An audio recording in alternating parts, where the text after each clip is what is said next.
I am Kendra, 35 years old, and a senior forensic accountant who knows that numbers never lie, even when family does. My sister-in-law and her kids had been crashing at our home for free for 40 long days. Yesterday, she swirled my expensive wine and announced she wanted to stay for another 6 months. Just as my husband nodded in agreement, one innocent question from my 7-year-old son brought the entire dining room to a dead, chilling silence. Before I share exactly how I dismantled her entire life, let me know where you are watching from in the comments. Hit that like button and subscribe if you have ever had to evict toxic family members from your peace. The clinking of silverware against porcelain felt absolutely deafening. We were exactly 40 days into what was supposed to be a brief 2-week transition period. Chloe sat across from me at my custom mahogany dining table, casually swirling a glass of my vintage Cabernet. The deep red liquid stained the rim of the crystal glass I had bought in Napa Valley to celebrate my promotion last year. She did not ask to open that bottle. She simply walked into my wine cellar, broke the seal, and poured herself a generous serving while I was putting my son to bed. For 40 days, I had watched this 32-year-old woman treat my home like a fully staffed luxury resort. I watched her leave wet towels on the imported hardwood floors I paid for. I watched her complain about the organic groceries I bought with the money I earned. She would sleep until noon, leave her children for me to supervise while I worked from my home office, and then cry about how exhausted she was by the time dinner rolled around. Malik and I had been married for 6 years, and for 6 years I had watched him twist himself into knots to please a stepsister who barely remembered his birthday. Chloe was the daughter from his mother Beatrice's second marriage to a wealthy white man. Beatrice had raised Malik to believe that accommodating Chloe was the ultimate family duty. She conditioned him to think that sacrificing his own comfort for his white stepsister's happiness was just what a good brother did.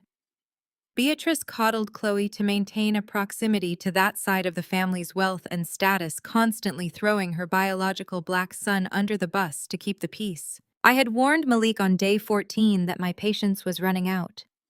I reminded him that I paid the down payment on this house entirely by myself before we even got married.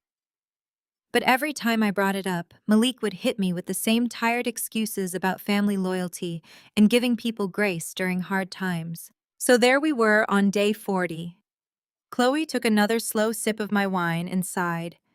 It was a long theatrical sound designed to pull all the oxygen out of the room and force all attention onto her.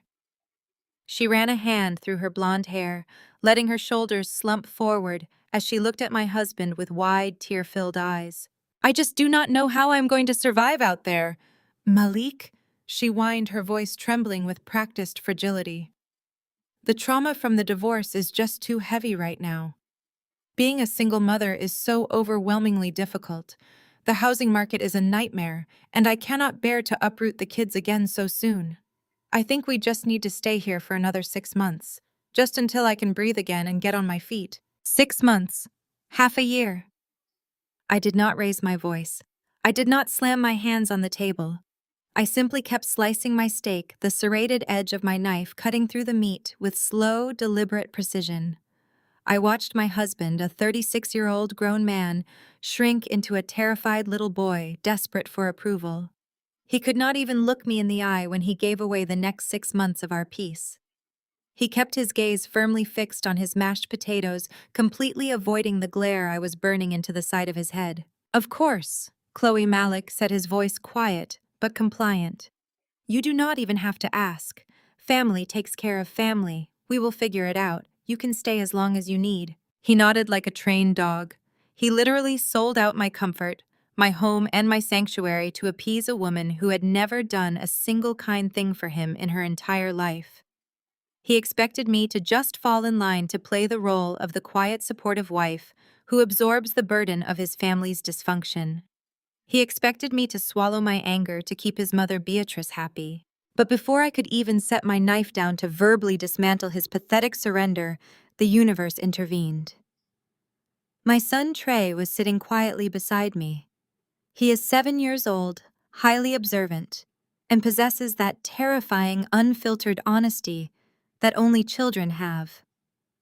Trey had been pushing his peas around his plate, listening to the entire exchange. Trey suddenly dropped his fork.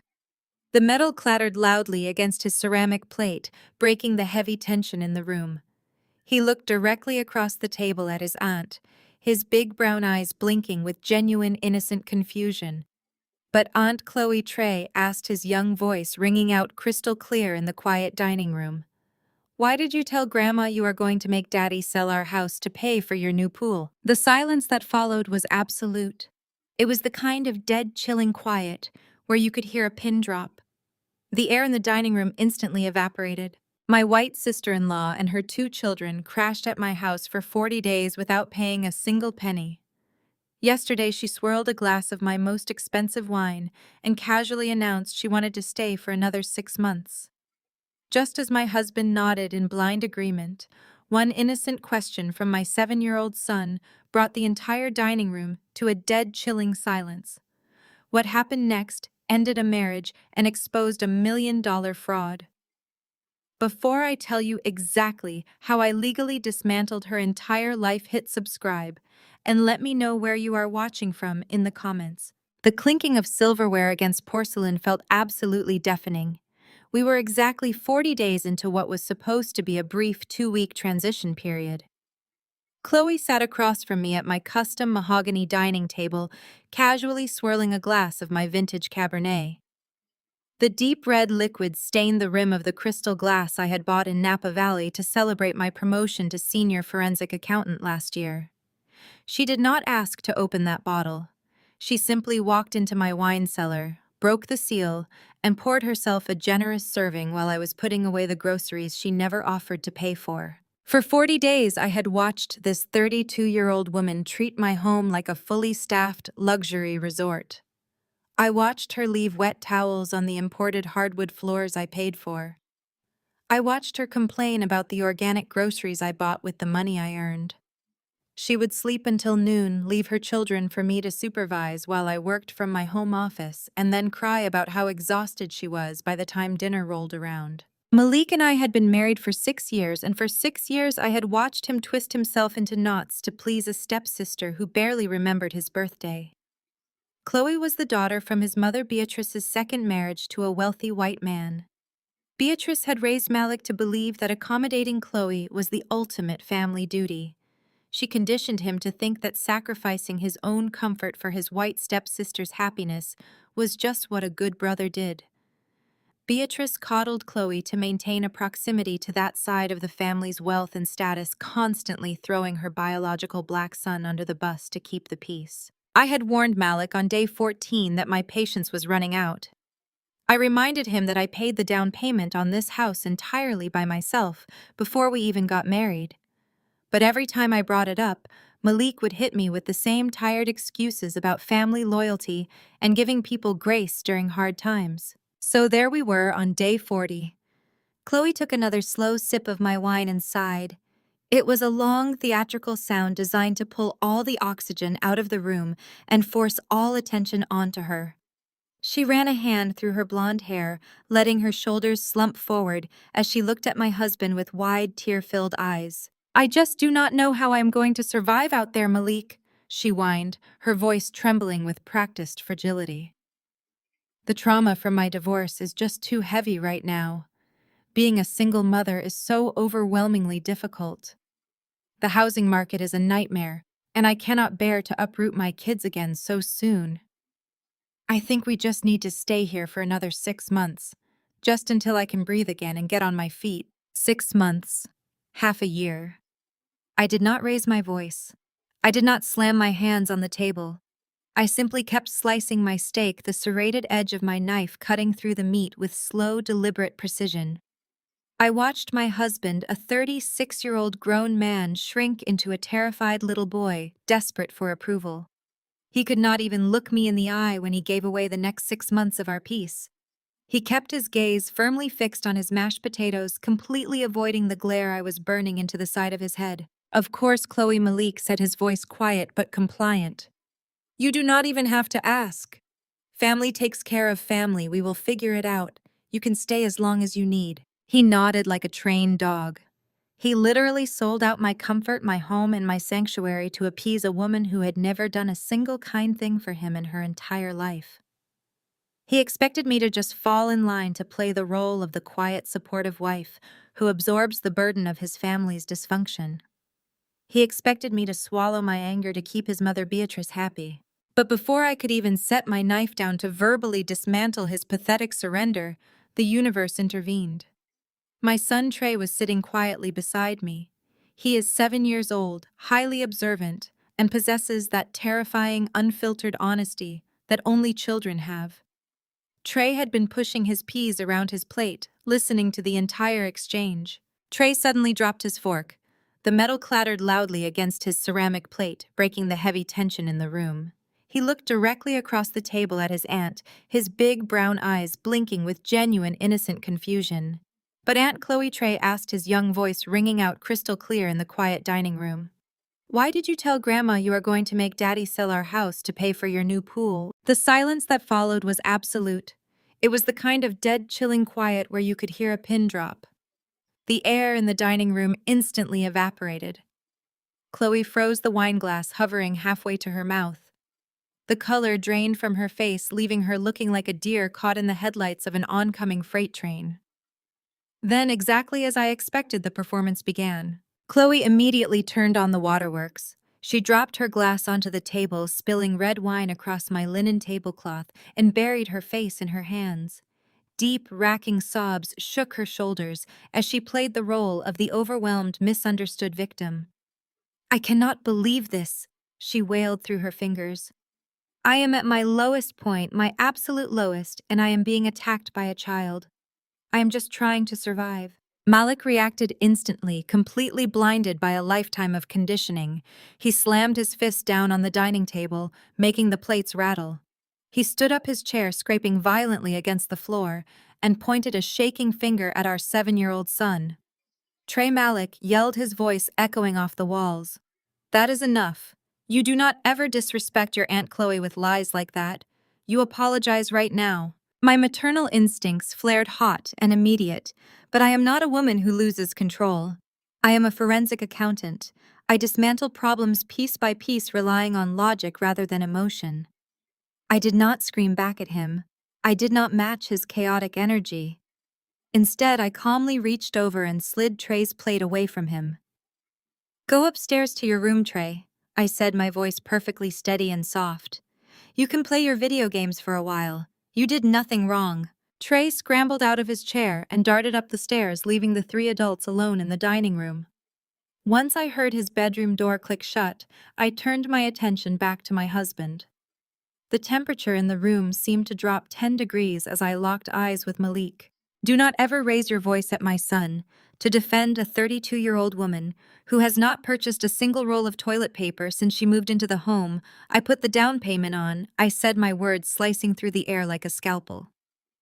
"You will not sacrifice your black son to protect your white stepsister's fragile ego in my house." Chloe's tears vanished instantly. The racking sobs stopped as if someone had flipped a switch. She lowered her hands, revealing a dry face and eyes that had turned completely cold and calculating.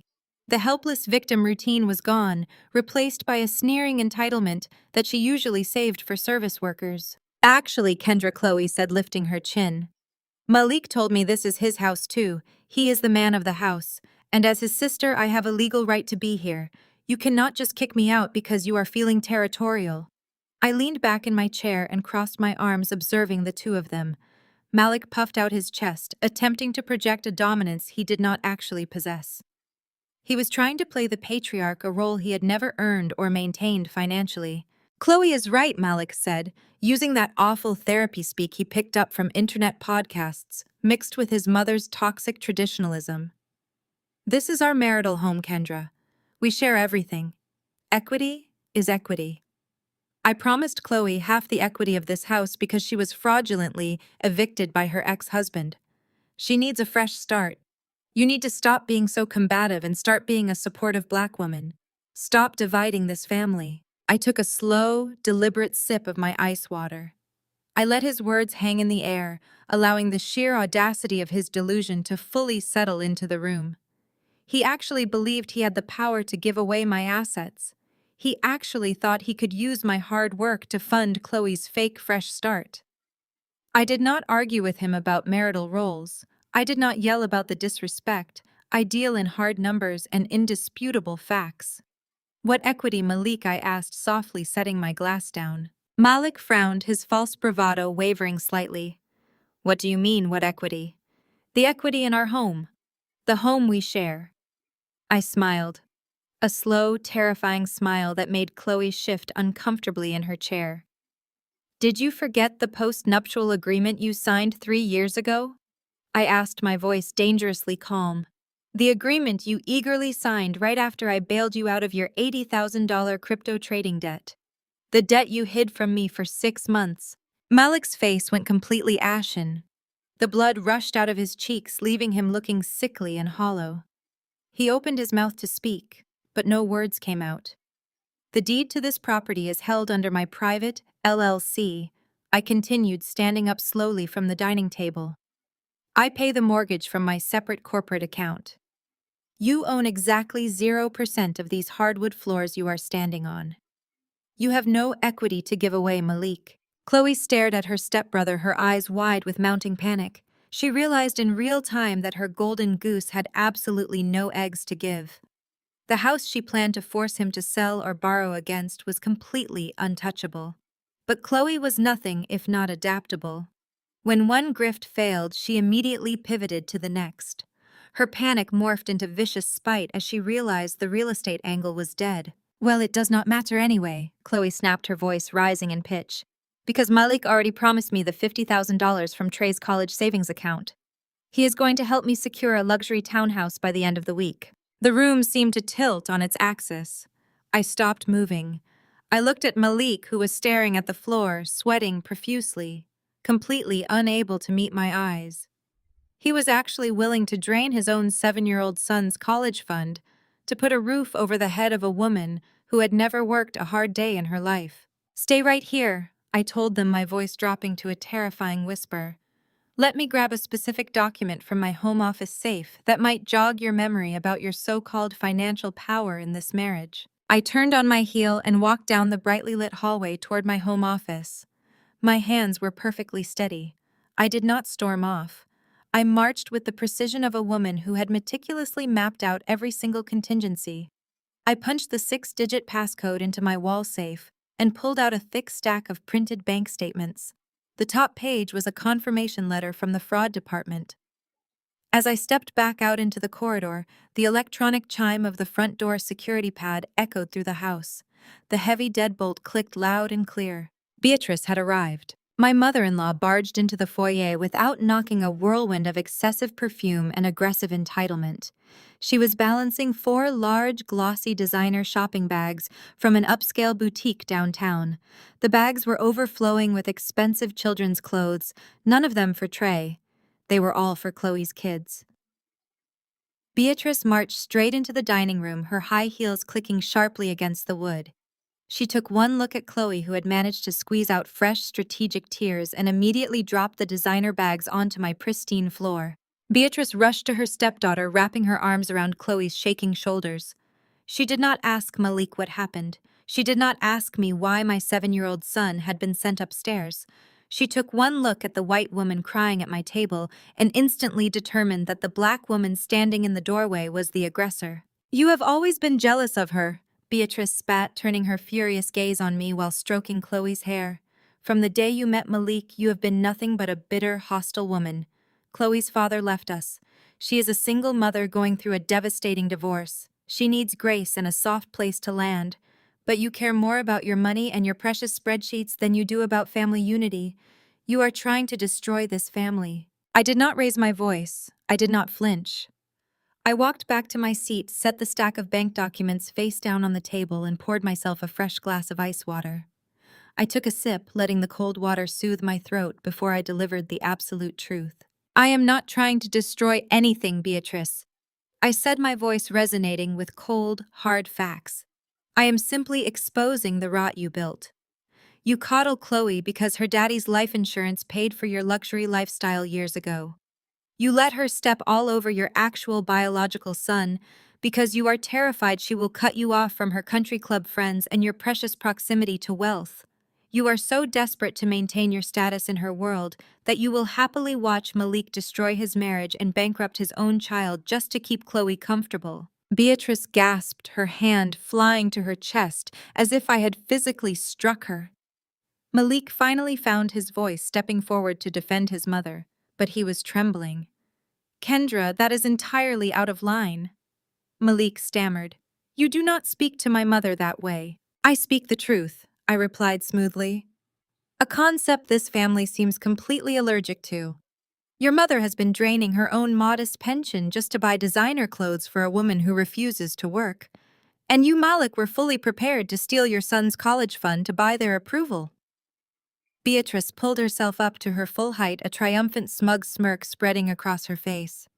She looked at me with pure condescension, completely missing the trap she was walking right into. "Say what you want about me, Kendra," Beatrice said, her voice dripping with venom. "But my son is a real provider. He takes care of his blood. He already transferred the $50,000 to Chloe's account yesterday morning.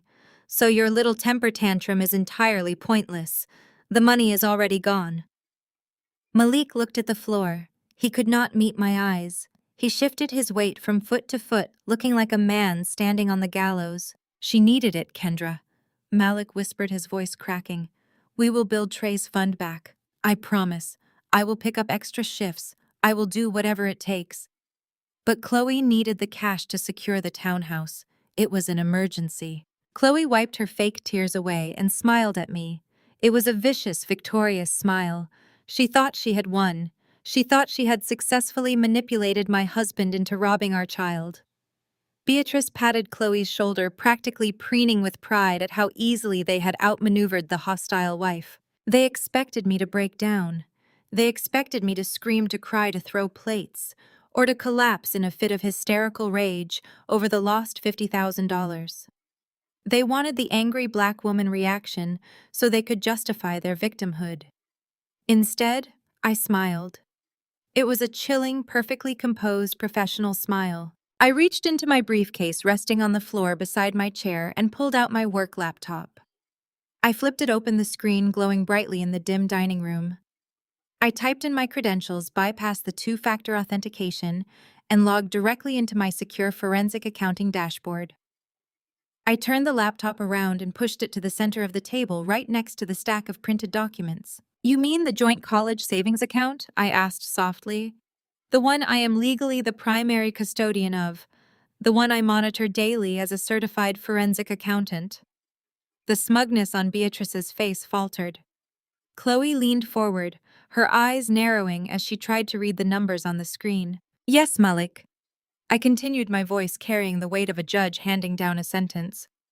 "I saw the irregular wire transfer request you initiated 48 hours ago. I saw it immediately. And because I know exactly how financial fraud works, I flagged it, reversed the wire, and froze the entire account before the funds ever left the bank. The $50,000 is sitting securely in an escrow lockbox that you cannot touch. You have zero access to the banking portal. You transferred absolutely nothing." The silence returned, but this time it was suffocating. The color completely drained from Chloe's face.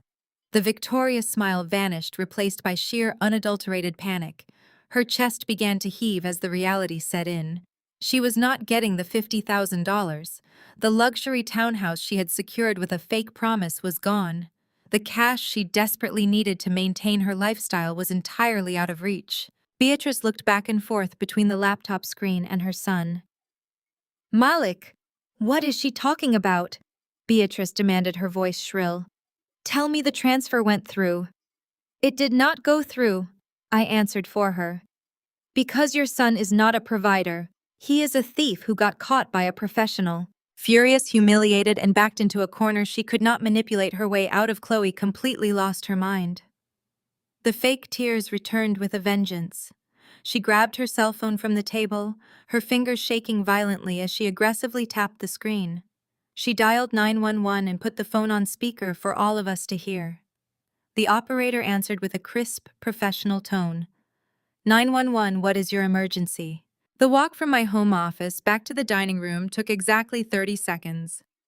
In that brief window, I let the cold, calculated logic of my profession completely override the burning anger in my chest. I am a senior forensic accountant. I track missing assets, unravel complex financial lies, and expose fraud for a living. I know better than anyone that emotion is a massive liability. Documentation is absolute power. I carried the heavy, fireproof red folder in my right hand, feeling the weight of my own foresight. The house was dead quiet. When I stepped back into the dining room, the atmosphere was thick with a suffocating, hostile tension. Malik was still staring at his plate, visibly sweating, while Chloe had entirely composed herself. She sat upright in my custom-upholstered chair with a renewed sense of arrogant confidence. She truly believed that her brother's empty, desperate promises held genuine legal weight. She believed she had already won the war. I dropped the red folder onto the center of the mahogany table. The heavy thud echoed sharply against the high ceilings, making Malik jump in his seat. I slid the leather-bound document across the polished wood. It stopped exactly an inch from my husband's shaking hands. "Open it," I commanded. My voice was completely flat, devoid of any shouting or hysteria.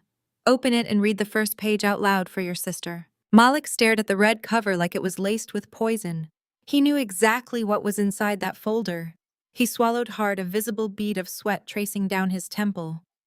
"Kendra, please," he whispered, his voice cracking with pathetic desperation. "We do not need to do this right now. We do not need to humiliate anyone. Let us just talk about this like a family." "We are absolutely doing this right now," I replied, crossing my arms and standing tall at the head of the table. "Because 10 minutes ago you sat in my dining room and told your stepsister that she was entitled to half the equity in this house. You puffed up your chest and played the big, strong patriarch who makes the rules and distributes the wealth. You wanted to play the provider, so provide her with the truth. Open the folder, Malik. Read the title of the document you signed in front of a notary and my corporate attorney 3 years ago. Read it." Chloe scoffed, rolling her eyes as she leaned back in her chair. She swirled the expensive red wine in her glass, completely unbothered. "Oh, please," she muttered, crossing her legs defensively. "What is this, a lease agreement? A chore chart? You cannot just paper away a marriage, Kendra. Malik is your husband. Half of everything is his by law. That is how marital equity works. I have been through a divorce. I know my rights." I did not even look at Chloe. I refused to acknowledge her profound ignorance. I kept my eyes locked onto my husband. "Read it, Malik." Malik's trembling fingers slowly pulled back the heavy red cover. He stared at the bold, capitalized letters at the top of the crisp white page. He looked like a man standing on the gallows, fully aware that the floor was about to drop out from beneath him. His voice was barely a raspy whisper when he finally spoke. "Post-nuptial asset division and comprehensive liability shield agreement." Chloe let out a sharp, dismissive laugh. "A post-nup? Are you kidding me? That does not mean anything. My divorce lawyer told me judges throw those out all the time. They are practically useless if they are signed under duress. You are legally married to my brother. This house is a marital asset. You cannot hide it from him." I finally turned my gaze to Chloe. I let a cold, clinical smile touch my lips, the kind of smile I reserve for clients who try to lie about their tax returns. Judges throw out poorly drafted contracts downloaded from the internet by amateurs. I corrected her, my tone as sharp and clear as broken glass. They do not throw out ironclad agreements drafted by a senior forensic accountant and a top-tier corporate legal team. Turn to page 4. Malik, tell your sister exactly why you signed away every single right to this property. Tell her the exact history of your so-called equity. Malik closed his eyes, his chest heaving with shame. He could not form the words. He was too paralyzed by his own pathetic reality being dragged into the light of day. So I spoke for him, delivering the financial facts with brutal surgical precision. 3 years ago, while I was 7 months pregnant with Trey, your brother decided he was going to be a day trading genius. I stepped closer to the table, dominating the space. He took out secret high-interest personal loans to fund a severe cryptocurrency addiction. He chased bad investments, doubled down on his massive losses, and blew through $80,000 in a matter of 6 weeks. The banks were preparing to garnish his wages. He was weeks away from completely ruining my credit and destroying his unborn black son's financial future. I placed my hands flat on the table, leaning in so there was absolutely no mistaking my words. I liquidated my personal premarital stock portfolio to wipe his debt clean before the aggressive creditors could attach a lien to this house. I saved him from total bankruptcy and public humiliation. But I do not give away $80,000 for free. In exchange for bailing him out, Malik agreed to sign away all marital rights claims and future equity regarding this property. I let my eyes bore into Chloe's pale face. The deed was legally transferred to a private LLC, an LLC where I am the sole proprietor and managing director. Your brother does not own a single floorboard shingle or blade of grass on this lot. He pays no mortgage, he holds no equity, he has absolutely nothing to give you. The absolute finality of my words crashed down on the dining room. The silence that followed was suffocating. I watched the color completely drain from Chloe's face. The smug, entitled grin that she had worn like a crown melted right off her features, leaving behind a mask of sheer panic. She looked at Malik, her eyes wide and desperate, waiting for a denial. She waited for him to jump up and call me a liar, to tell her that I was just making up legal jargon to scare her. But Malik just sat there, staring blankly at the legal document, completely defeated. He had nothing to say because there was nothing to debate. The golden goose she thought she had cornered was entirely empty. There was no equity to tap into. There was no house to sell. There was no wealth for her to leech off of to fund her toxic, prolonged stay in my sanctuary. I watched her brain short-circuit as the realization set in. The safety net she had planned to heavily exploit simply did not exist. For a brief, glorious second, she looked utterly broken. But Chloe was nothing if not dangerously adaptable. A parasite always finds a new host when the current one runs dry. When she realized she could not force the sale of the house, her panic vanished. It was instantly replaced by a fresh, vicious wave of calculating spite. She sat up straight, her posture rigid as she recalibrated her entire strategy in a matter of seconds. "Fine. Keep your precious house," Chloe snapped, tossing her blonde hair over her shoulder. She let out a sharp, dismissive laugh that echoed in the tense dining room, completely unbothered by the legal reality that had just been dropped on the table. "I do not want to live in this sterile museum anyway. It lacks warmth, and frankly, it does not matter. Because Malik already promised me $50,000 in cash by the end of this week." The words hung in the heavy air of the dining room. Kendra did not immediately react. Her mind, trained to process complex financial webs at lightning speed, instantly went to work. $50,000. Where could Malik possibly source $50,000 in liquid cash? She knew his personal checking account was perpetually hovering near zero. His credit cards were maxed out. She had completely locked him out of her corporate accounts and their joint operating fund after the cryptocurrency disaster 3 years ago. There was absolutely no line of credit available to him. There was exactly one account in their entire financial portfolio holding that kind of accessible liquid cash. An account that required dual signatures to open, but technically allowed a unilateral withdrawal under emergency penalty clauses. "He is going to secure a luxury townhouse for me and the kids in the Oakwood School District," Chloe continued, oblivious to the lethal silence radiating from her sister-in-law. Her voice dripped with renewed, staggering arrogance. "It requires first a security deposit and enough left over for me to furnish the place properly. My children have been through a traumatic divorce. They deserve high-end comfort to ease their transition. Malik understands that. He knows his duties as my brother." Kendra turned her head slowly, locking her gaze onto her husband. Malik would not meet her eyes. He was sweating profusely, staring intently at the toes of his expensive leather shoes. "Trey's college fund," Kendra said. Her voice did not rise. It did not shake. It dropped, becoming dangerously soft and terrifyingly precise. The temperature in the room seemed to plummet below freezing. Malik flinched violently as if he had been physically struck. He raised his hands in a frantic, placating gesture, stumbling backward a half step toward the wall. Kendra, listen to me, just listen, Malik pleaded, his voice cracking under the crushing weight of his own guilt. He sounded like a cornered teenager, not a 36-year-old husband. Trey is only 7 years old. He is just a kid. He does not need that money for over a decade. We have plenty of time to rebuild it. I will pick up extra shifts. I will ask for a raise. But Chloe needs it right now. It is a massive family emergency. She cannot just live on the street. She is not on the street, Kendra fired back, her tone sharp, cutting through his pathetic excuses. She is in my guest room. She is eating the organic groceries I paid for. She is sleeping on my imported Egyptian cotton sheets. And her biological father is a millionaire who lives 3 towns over in a gated community. Why is she not asking him for the $50,000? Mom? Chloe's face flushed an ugly mottled red.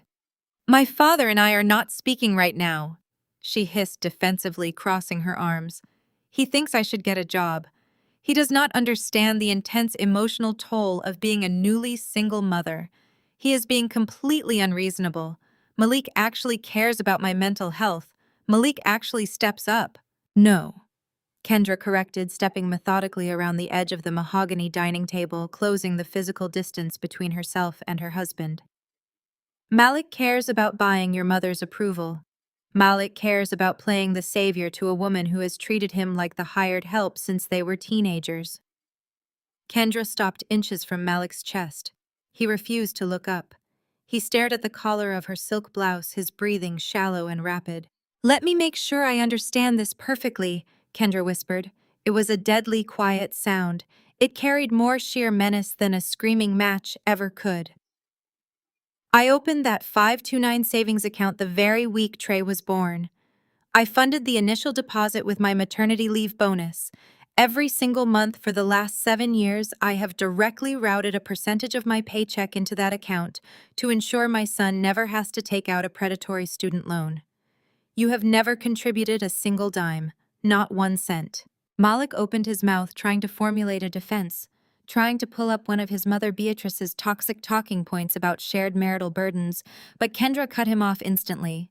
She was not going to allow him to hide behind the vague, manipulative concepts of family unity that his mother had drilled into his head for over 3 decades. You actually believed you had the right to touch that money, Kendra stated, her eyes locking onto him with the precision of a laser. You thought you could bypass me, bypass the boy sleeping upstairs, and drain an account built entirely by my labor, just to play the hero for a woman who would not cross the street if you were on fire. Chloe scoffed loudly, throwing her hands up in the air. You are so unbelievably dramatic, Kendra. Nobody is stealing anything from a child. It is a loan. I am going to pay him back in full as soon as my divorce settlement comes through. You are acting like I am some kind of common criminal. Your divorce settlement, Kendra repeated, turning her terrifyingly calm gaze onto Chloe without moving her body away from Malik. The settlement from the husband who caught you funneling marital funds into your secret shopping accounts, the husband whose legal team has airtight documented proof of your financial infidelity?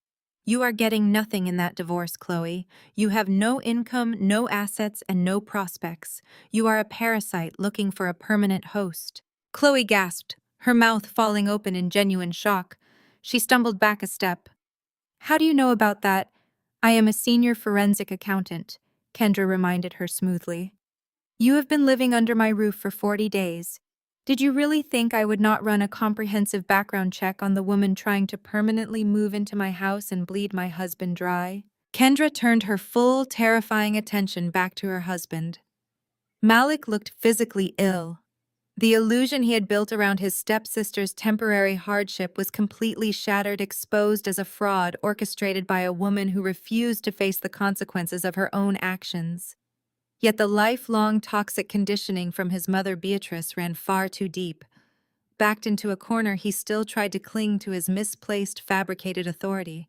It does not matter what her divorce looks like, Malik said, trying to puff his chest out one last time, though his shoulders remained slumped in defeat. I am the head of this household. I made a promise to my sister. The paperwork is already in motion, Kendra. I authorized the bank transfer this morning, before you even woke up. The money clears by Friday. You cannot stop it.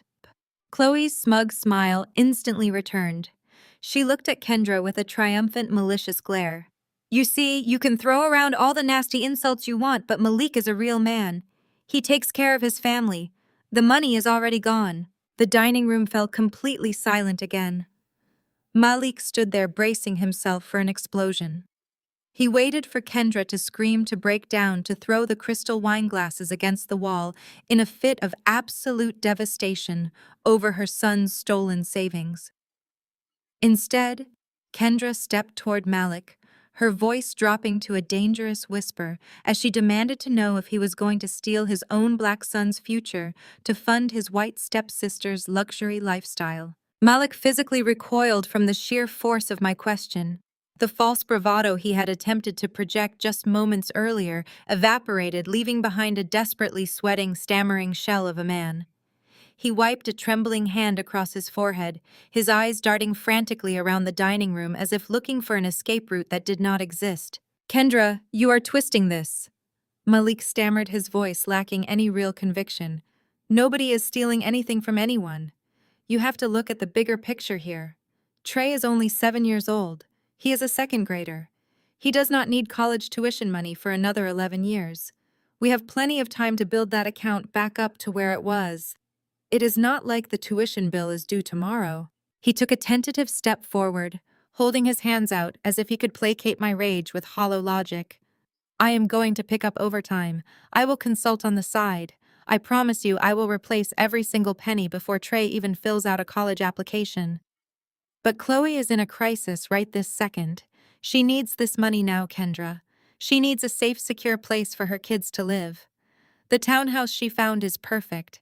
It is just a temporary reallocation of funds to help family. I did not back away.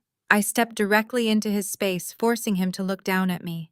The air in the room felt thick and suffocating, completely devoid of the peace I had painstakingly cultivated in my home. A temporary reallocation.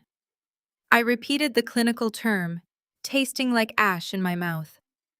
You drained $50,000 of guaranteed compound interest, earning tax-advantaged generational wealth to pay the exorbitant rent on a luxury townhouse for a woman who refuses to work.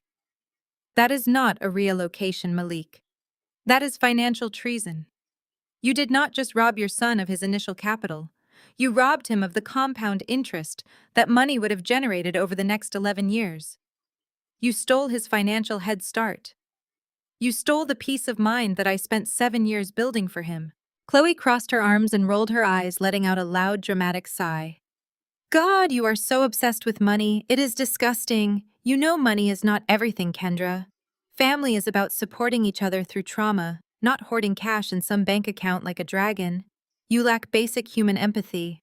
Keep your mouth shut, I snapped, never taking my eyes off my husband. The absolute authority in my voice made Chloe snap her mouth shut instantly.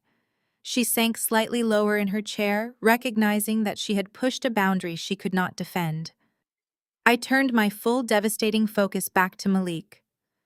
I was going to surgically dismantle every single lie he had told himself to justify this betrayal. I was not going to let him hide behind the facade of being a protective older brother. Do not stand in my house and pretend this is about helping a single mother in need, I said, my voice dangerously low and steady. If Chloe needed basic shelter, she could have rented a standard affordable apartment. She could have adjusted her lifestyle to match her actual income. But she did not want an affordable apartment, did she? She wanted a luxury townhouse in the Oakwood district because she cannot bear the thought of her country club friends knowing she is broke. She wanted high-end amenities, and you happily handed over your own child's future to buy them for her. Malik swallowed hard, his Adam's apple bobbing nervously. She is my sister, Kendra. My mother asked me to help her. I cannot just abandon my family when they are begging for my help. She is your stepsister, who treats you like a subordinate, I corrected him flawlessly. And this has absolutely nothing to do with family loyalty. This has everything to do with your pathetic, lifelong desperation to buy your mother's approval. Beatrice has trained you from childhood to believe that your only value to this family is what you can provide for her white daughter. You are so terrified of Beatrice calling you a bad brother that you are willing to financially sabotage your own black son. You would rather see Trey take out predatory student loans and start his adult life in massive debt than endure 5 minutes of your mother's disappointment. The truth hit him like a physical blow. His shoulders slumped and the last remaining fight drained out of his posture. He knew I was right. Every time Beatrice demanded a sacrifice, Malik was the one bleeding on the altar. He had spent his entire life trying to prove he belonged in a family that only valued his wallet and his willingness to fall on his sword for Chloe. He had internalized his mother's toxicity so deeply that he could not even see the damage he was doing to his own child. "I am putting an end to this today," I stated, my tone leaving absolutely zero room for negotiation or debate. "The free ride is over. The luxury resort is officially closed. Chloe, you have exactly 1 hour to pack your bags, collect your children, and vacate my property. If you are not out of this house in 60 minutes, I will have the local police escort you out for trespassing. I will pack your belongings in garbage bags myself." Malik's head snapped up, genuine fear flashing in his eyes. The reality of his actions was finally breaking through his delusion. "Kendra, wait. You cannot kick me out too. This is my marriage. You are my wife. We can fix this. We can go to counseling." "I am the mother of the child you just robbed," I replied coldly, feeling absolutely nothing for the man standing in front of me. "You lost the privilege of sleeping in my bed the second you prioritized her fake crisis over his actual future. Get out of my sight and start packing your bags. You can go live in that luxury townhouse with her." Chloe opened her mouth to argue, her face twisting into a mask of pure ugly entitlement. The tears were completely gone, replaced by a vicious scowl. She was preparing to unleash another tirade about her rights, her trauma, and how I was destroying the family. She braced her hands on the table, taking a deep breath to launch into a screaming match to delay her inevitable eviction. But before a single word could escape her lips, the electronic chime of the front door security pad echoed sharply through the quiet house. The heavy deadbolt clicked open. The sound of high heels aggressively striking the hardwood floor of the foyer announced her arrival before she even came into view. Beatrice barged into the dining room completely unannounced. My mother-in-law swept in like a hurricane, her arms laden with oversized, glossy designer shopping bags from an exclusive children's boutique downtown. They were absolutely overflowing with expensive clothes, all perfectly sized for Chloe's kids. Not a single item was for Trey. Chloe's finger hovered over the glowing red button on her screen. The second she processed Beatrice standing in the foyer, her entire survival strategy instantly recalibrated. The police operated on cold facts, verified evidence, and financial paper trails, things that would immediately expose her attempted theft of a child's college fund. Beatrice, however, operated entirely on blind allegiance and white tears. Chloe frantically tapped the screen, terminating the call, before the emergency operator could dispatch a patrol unit to my address. She knew she did not need the authorities to protect her when she had my mother-in-law ready to act as her personal shield. Beatrice did not pause to question the suffocating tension in the room. She did not ask why her biological son looked like he was about to vomit, or why her stepdaughter was hovering over a disconnected phone with a panicked expression. She took one look at Chloe's trembling bottom lip and instantly delivered her verdict. The heavy, glossy shopping bag slipped from Beatrice's hands, hitting the imported hardwood floor with a dull, heavy thud. A tiny $300 cashmere cardigan spilled from the boutique tissue paper, landing near my foot. Not a single item in those bags was for her biological grandson, Trey. Every expensive garment was destined for Chloe's children. "Oh, my sweet girl," Beatrice cooed, rushing past me, as if I were nothing more than a piece of decorative furniture. She threw her arms around Chloe, pulling the grown woman into a fiercely protective embrace. Chloe buried her face in Beatrice's shoulder, her fake sobs escalating into loud theatrical gasps for air that shook her entire body.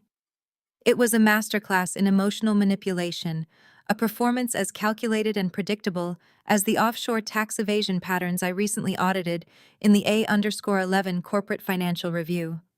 Beatrice was her most devoted, gullible audience. She stroked Chloe's blonde hair, whispering soothing platitudes before snapping her head toward me. Her eyes blazed with a familiar toxic mixture of disdain and misplaced righteous indignation. "What have you done to her now, Kendra?" Beatrice demanded, her voice shrill and completely devoid of rational inquiry. She did not wait for an answer. She did not care about the context of the argument. She simply unleashed every toxic stereotype she had been storing up for the past 6 years. "You are an angry, bitter woman. You have been insanely jealous of Chloe from the very first day you met her. You are jealous of her grace, her refined upbringing, and her father's wealth." I stood perfectly still, watching a mother-in-law completely ignore her own flesh and blood to coddle a 32-year-old parasite. The projection was astounding. It reminded me of the psychological deflections I documented during the B_11 asset recovery case, where the guilty party loudly accused everyone else of the exact sins they were secretly committing. "You lack basic human empathy," Beatrice spat, her voice echoing aggressively off the high ceilings of my dining room. "You care more about your precious spreadsheets, your corporate accounts, and your bank balances than you do about family unity. Family means sacrifice, Kendra. It means stepping up and supporting each other when times are hard. But you would not know anything about that because your heart is completely frozen. You hold this house over our heads like a weapon. You are actively trying to destroy this family just because you cannot stand to see us support each other." I shifted my gaze to Malik. This was his mother standing in the middle of our home, verbally assassinating my character and painting me as a malicious villain for stopping a massive financial crime against our 7-year-old child. This was his ultimate test. This was his moment to finally be a man, to step forward and tell his mother the undeniable truth that her precious stepdaughter was actively trying to drain his son's educational future to pay for a luxury townhouse. But Malik did exactly what he always did. He shrank. He stared at the floorboards, his shoulders rounded and defeated, completely silent. He was offering me up as a sacrificial lamb to appease the two women who held his spine hostage. His cowardice was a highly documented pattern, much like the repetitive liability failures I outlined in the C_11 executive summary. He would rather let his mother insult his wife than face a single moment of her disapproval. They were all waiting for my reaction. Beatrice's chest heaved heavily with the exertion of her unhinged tirade. Chloe peeked out from behind Beatrice's tailored shoulder, her tear-filled eyes gleaming with vindictive, hungry anticipation. They desperately wanted me to scream. They wanted me to wave my arms, to raise my voice, to validate their deeply racist narrative of the angry, aggressive black wife tearing their blended family apart. They needed me to lose my composure so they could officially claim the moral high ground and paint themselves as the tragic victims of my boundaries. I absolutely refused to give them the satisfaction. I do not engage in screaming matches with emotional terrorists, and I do not defend my character to women who possess none. I simply smoothed the front of my silk blouse, walked gracefully over to the center of the mahogany table, and picked up the heavy crystal pitcher. The ice clinked musically against the glass as I poured myself a fresh glass of water.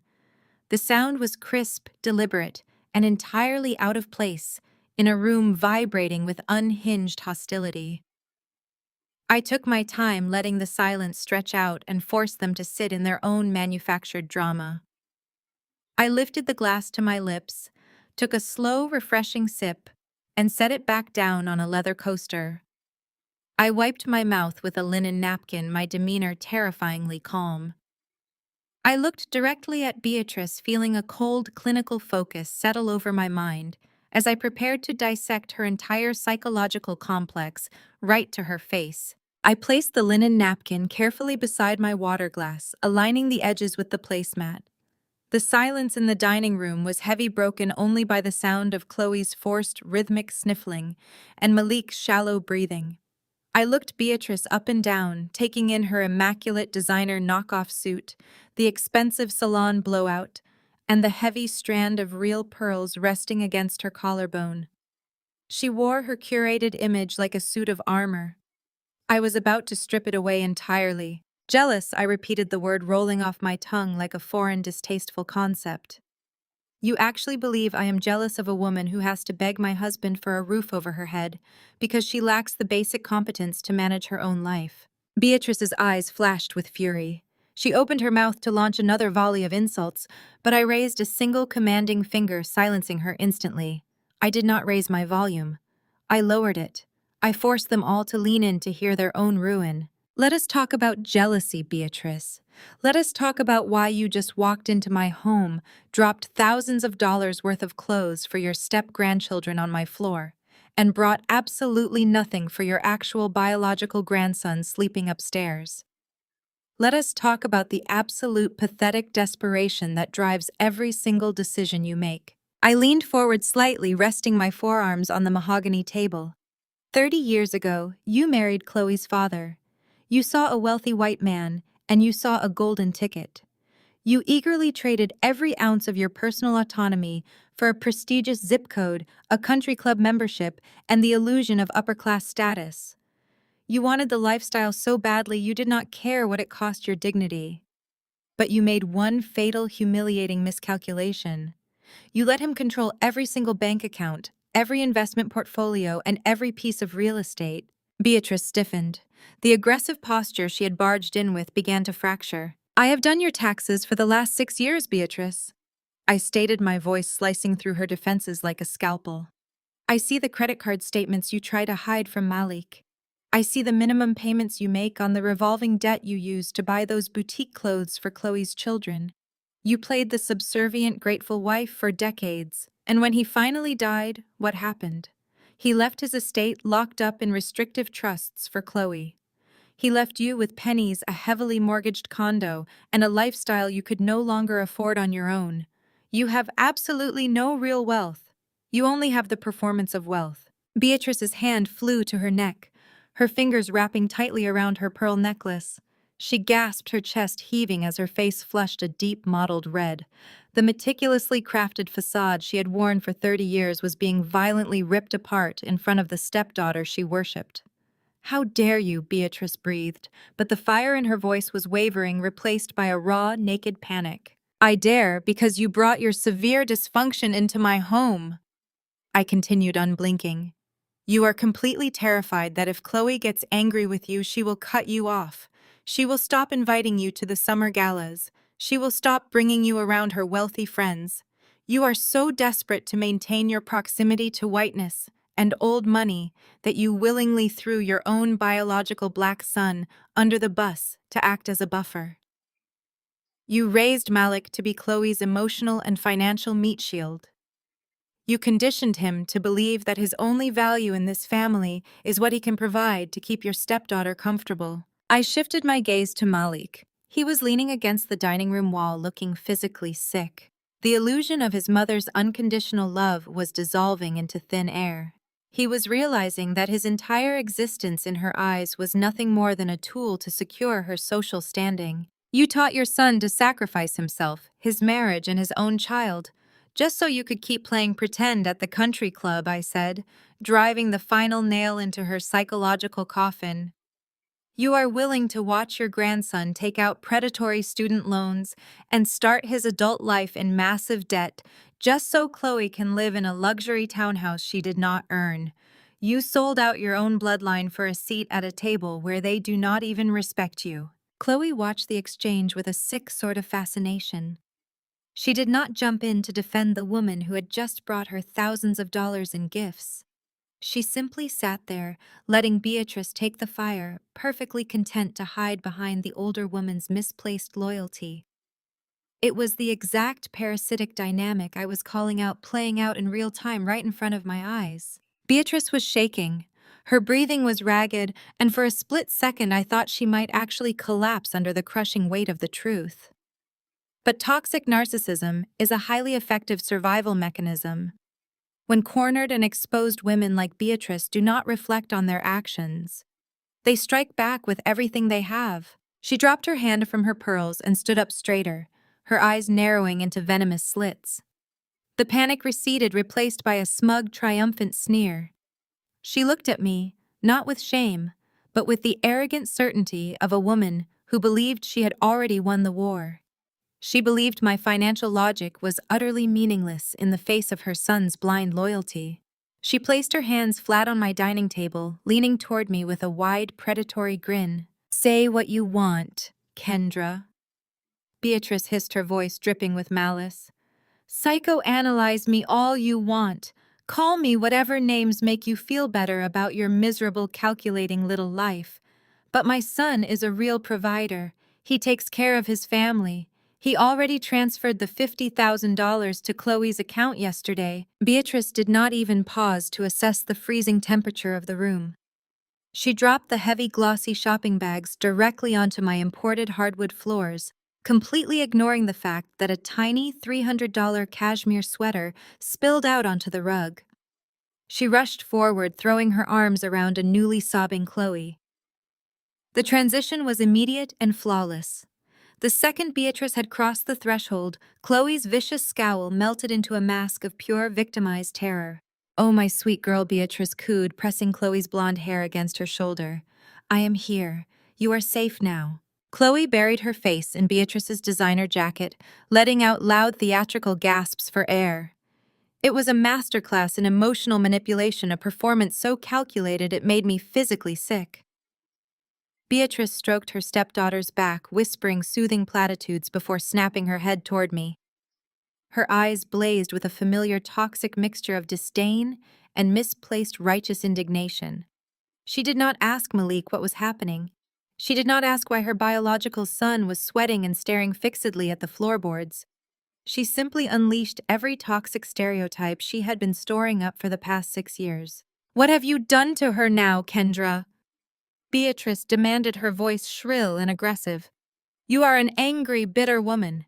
You have been insanely jealous of Chloe from the very first day you met her. You are jealous of her grace, her refined upbringing, and her father's wealth."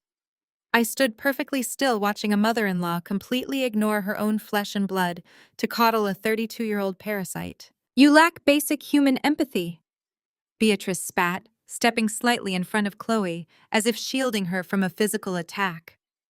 "You care more about your precious spreadsheets, your corporate accounts, and your bank balances than you do about family unity.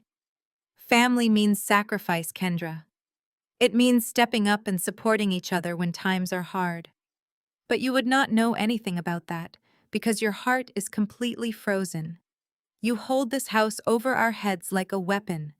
You are actively trying to destroy this family, just because you cannot stand to see us support each other." I shifted my gaze to Malik. This was his mother standing in the middle of our home, verbally assassinating my character and painting me as a malicious villain. This was his moment to step forward and tell his mother the undeniable truth. He needed to tell her that her precious stepdaughter was actively trying to drain his son's educational future to pay for a luxury townhouse. But Malik did exactly what he always did. He shrank. He stared at his expensive leather shoes. His shoulders rounded and defeated, completely silent.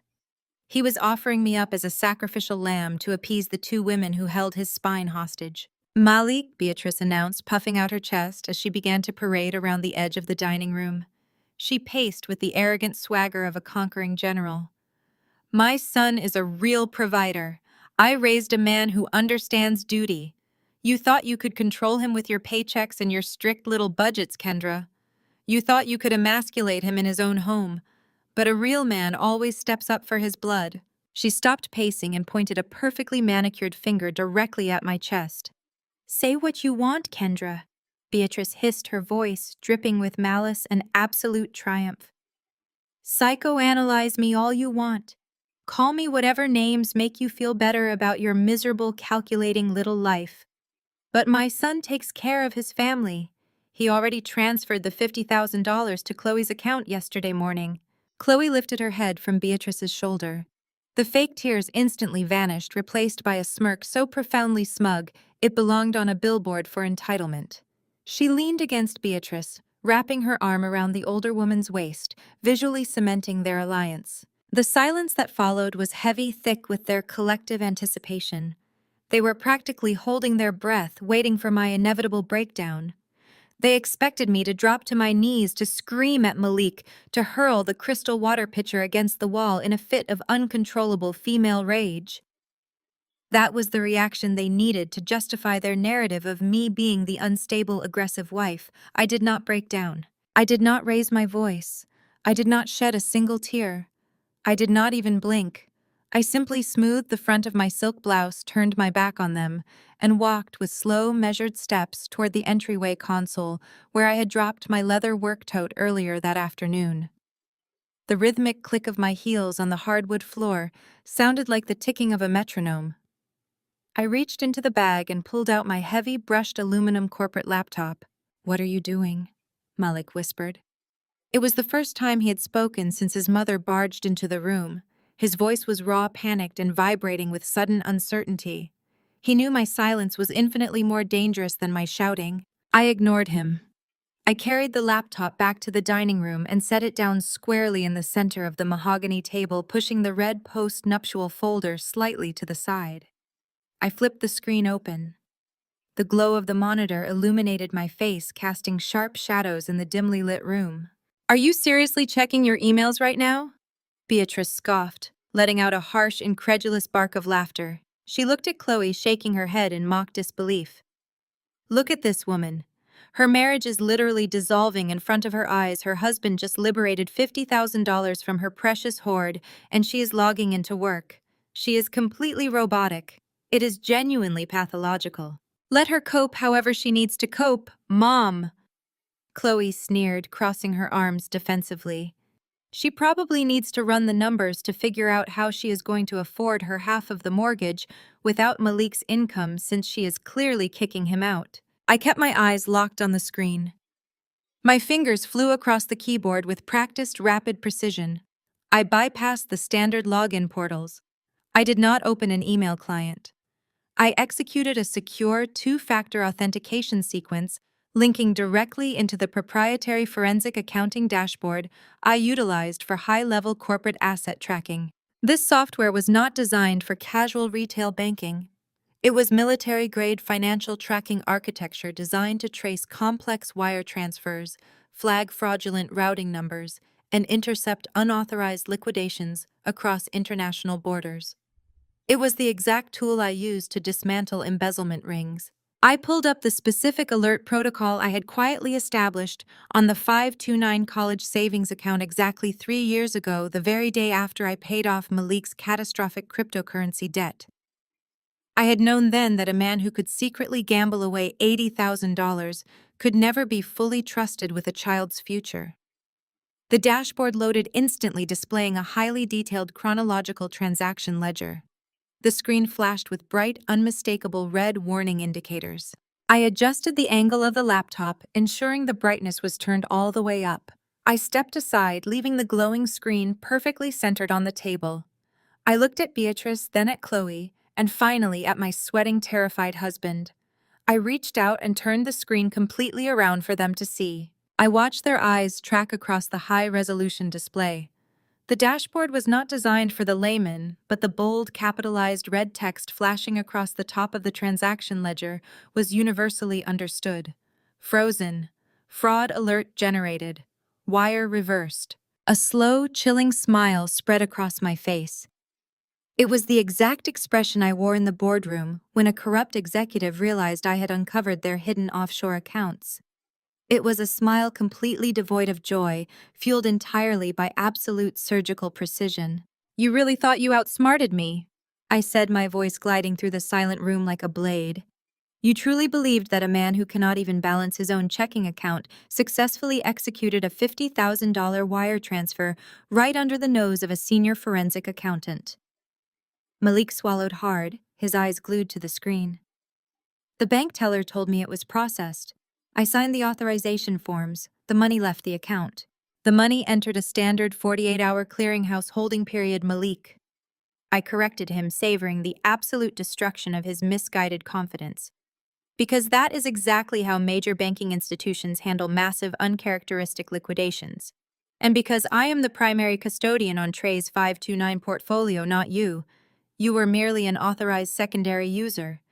The very second your pen left that authorization form yesterday morning, my phone received a priority security alert." I leaned forward, tapping a manicured fingernail against the laptop screen right beneath the flashing red text. I did not even have to leave my office, I explained smoothly. I simply picked up my phone, contacted the fraud department, and flagged the transaction as a hostile, unauthorized withdrawal. I submitted my primary custodian documentation. I legally reversed the wire transfer before it ever had the chance to touch the routing number you provided. And then, just to be incredibly thorough, I had the bank permanently revoke your access to the portal. You are entirely locked out. You could not withdraw 50 cents from that account right now if your life depended on it. The color drained from Beatrice's face so fast she looked physically ill. The smug, triumphant sneer she had been wearing just moments prior dissolved into a mask of sheer horror. The grand illusion of her son, the great provider, was dead on arrival. Chloe ripped her cell phone out of her designer purse. Her thumbs flew across the screen, her breathing shallow and frantic as she logged into her own banking application. I watched the exact second the reality hit her. Her shoulders stiffened, her mouth fell open. The pending deposit she had been banking her entire luxury lifestyle on had vanished. Her account balance was exactly what it had been yesterday. 0. No! Chloe gasped, tapping the screen aggressively as if hitting it harder would magically summon the funds. No, no, no. Malik, it is not here. The money is not here. Call them. Call the bank right now and make them put it through. Malik did not move. He was completely paralyzed, staring at the flashing red letters on my screen, finally understanding the sheer magnitude of his own stupidity. He had risked his marriage, betrayed his son, and alienated his wife, all for a transaction that had been neutralized in under 10 minutes. He cannot call them, I stated, my voice echoing with absolute finality. The money never left. It is safely sitting in my son's portfolio where it belongs. You get absolutely nothing, Chloe. Not a single dime of my money is going to fund your high-end divorce transition. Your free ride is over. Now pick up those shopping bags, get your children, and get out of my house. Chloe stared at me, her chest heaving. The parasitic desperation inside her was morphing into something entirely different. She looked around the room, realizing her safety net was gone. Her brother was powerless, and her mother-in-law's social leverage meant absolutely nothing inside the walls of my property. She was utterly cornered. And a cornered parasite is incredibly dangerous. Her face twisted into a mask of pure, unadulterated rage. The fake, sniffling victim persona she had played for Beatrice instantly vanished. She looked at me with a hatred so profound it practically vibrated in the air between us. If she could not steal my money, she was going to burn my life to the ground. Without breaking eye contact with me, Chloe raised her cell phone back to her face. She did not dial Malik. She did not dial the bank. Her thumb hit 3 numbers with rapid, aggressive precision. 911. I watched her press the phone to her ear. The second the operator answered, Chloe's entire demeanor shifted with terrifying speed. She threw herself backward, deliberately colliding with the heavy mahogany dining chair, sending it crashing to the floor with a loud, violent bang. "Help me! Please, you have to help me!" Chloe screamed into the phone. Her voice was suddenly hysterical, laced with a manufactured, breathless terror that was chilling in its authenticity. "I am at my brother's house, and his wife has completely lost her mind. She is attacking us. She is an angry, violent woman, and she is threatening my children. Please send the police right now. I am terrified for my life." She weaponized her tears with the practiced ease of a woman who knew exactly how the system worked. She sank to the floor, clutching her knees to her chest, sobbing hysterically into the receiver, feeding the emergency dispatcher a fabricated story designed to turn my own home into a crime scene. Chloe reached out with a trembling manicured finger and aggressively tapped the speaker icon on her glowing phone screen. The cold, mechanical ringing echoed off the high walls of the dining room. It rang twice before the crisp, authoritative voice of the emergency dispatcher filled the space. 911, what is your emergency? Chloe let out a jagged, hyperventilating gasp. Her posture collapsed inward, transforming her instantly from a screaming, entitled brat into a fragile, terrified victim. "I need help right away," Chloe cried into the phone. Her voice vibrated with a meticulously manufactured terror that was chilling in its flawless execution. "I am a white single mother, and an aggressive, angry African-American woman is threatening me and my children in my home. I feel incredibly unsafe. Please, you have to send someone right now. The shift in the room was violent and instantaneous. The petty domestic squabble over stolen finances evaporated, replaced immediately by a sudden lethal reality. Beatrice, who had spent the last 20 minutes fiercely defending her stepdaughter and verbally assassinating my character, completely froze. The blood drained from her face, leaving her looking hollow and gray. She was a toxic, enabling, narcissistic mother-in-law, yes, but she was still a black woman raising a black son in America. She knew exactly what it meant when a crying white woman called the police and deliberately deployed the words aggressive, angry, and African American. She knew the inherent physical danger those specific, highly calculated trigger words invited into a home. Malik looked as though he had forgotten how to breathe. His eyes widened in absolute, unadulterated horror. He stared at the woman he had just bankrupted his own son to protect. He had spent his entire life shielding Chloe. He had bailed her out of every crisis, played the dutiful provider, and willingly sacrificed his own marriage just to earn his white stepfather's posthumous approval and his mother's validation. And in a fraction of a second, the very second she did not get his money, Chloe had weaponized their race against them. She had casually dialed a number that could bring armed officers bursting through their front door, primed and adrenaline-fueled for a violent confrontation with a supposedly hostile black woman. "Chloe, what are you doing?" Beatrice whispered. Her voice was trembling, entirely stripped of its former arrogant swagger. She took a hesitant step toward the woman, huddled on the floor, reaching a hand out in a desperate plea. "Hang up the phone. Hang it up right now. You cannot say those things to the police. You know that is not true." But Chloe leaned away from Beatrice's outstretched hand, curling tighter into a ball, playing directly to the dispatcher listening intently on the other end of the line. "She is trying to grab me," Chloe wailed into the speaker, her pitch rising perfectly to convey rising panic. "Her mother-in-law is here too. They are cornering me. I am trapped in the dining room. My children are upstairs sleeping. Please, they are so hostile. I just wanted to leave peacefully, but she is blocking the door and screaming at me." "Ma'am, stay calm. Units are being dispatched to your location as a priority." The operator's voice crackled through the phone, steady and urgent. "I need you to confirm the address. Are there any weapons in the house? Is she armed?" Chloe rattled off my home address without missing a beat. "I do not know if she has a weapon," Chloe sobbed, burying her face in her free hand, ensuring the tears sounded thick and authentic over the audio feed. "She is just so enraged. She has completely lost her mind over money. She is completely unpredictable. Please hurry. I am terrified she is going to hurt my kids." Malik finally found his voice. It was a strangled, panicked sound clawing its way out of his throat. "Chloe, stop!" Malik pleaded, stepping forward, his hands raised in a desperate, frantic gesture of surrender. "Tell them it is a mistake. Tell them you are safe. I will give you the money. I will figure it out. I will take out a personal loan tomorrow morning. Just hang up the phone. Please do not do this to Kendra." Chloe did not even look at him. She just whimpered louder into the microphone, acting as though Malik's desperate begging pleas were aggressive threats. She was committing to the performance entirely. She knew exactly what she was doing.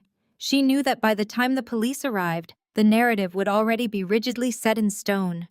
She would be the weeping, terrified victim, and I would be the hostile aggressor who needed to be subdued, removed, or worse. In Chloe's mind, the calculation was simple. If she could get me arrested, she could stay in the house. She could manipulate Malik into releasing the funds while I was locked in a holding cell, fighting a fabricated assault charge. It was a vicious, scorched earth strategy, executed with the terrifying confidence of someone who had weaponized her tears her entire life without ever facing a single legal consequence. Beatrice looked back and forth between her panicked son and her hysterical stepdaughter. The realization of her own complicity washed over her features, breaking her carefully curated facade. She had brought this parasite into my home. She had demanded that we cater to her. She had actively praised the very woman who was now trying to swat her daughter-in-law over a canceled wire transfer. Beatrice took a stumbling step backward, pressing her back against the dining room wall. She was entirely paralyzed by the monster she had helped create and enable. "Ma'am, officers are 3 minutes away," the dispatcher announced. "I need you to stay on the line with me. Do not engage with the aggressor. Can you safely move to another room?" "I am too scared to move," Chloe whimpered. She glanced up at me through her eyelashes. The look she gave me was pure calculated venom. It was a silent, triumphant challenge. She was daring me to react. She was waiting for me to lunge at her, to try and snatch the phone away, to yell obscenities that the dispatcher would hear and record as undeniable audio evidence of my hostility. She wanted me to lose my composure. She needed me to play into the exact stereotype she had just explicitly invoked to the authorities. I did not give her a single thing she could use. I did not scream. I did not move toward her.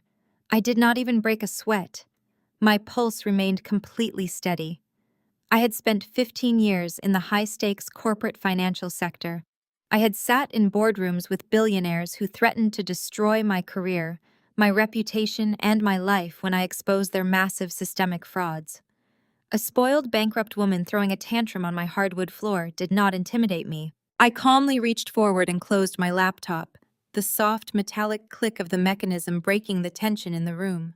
I slid the red postnuptial folder back into my leather tote bag. Then I sat back down in my custom upholstered chair at the head of the dining table.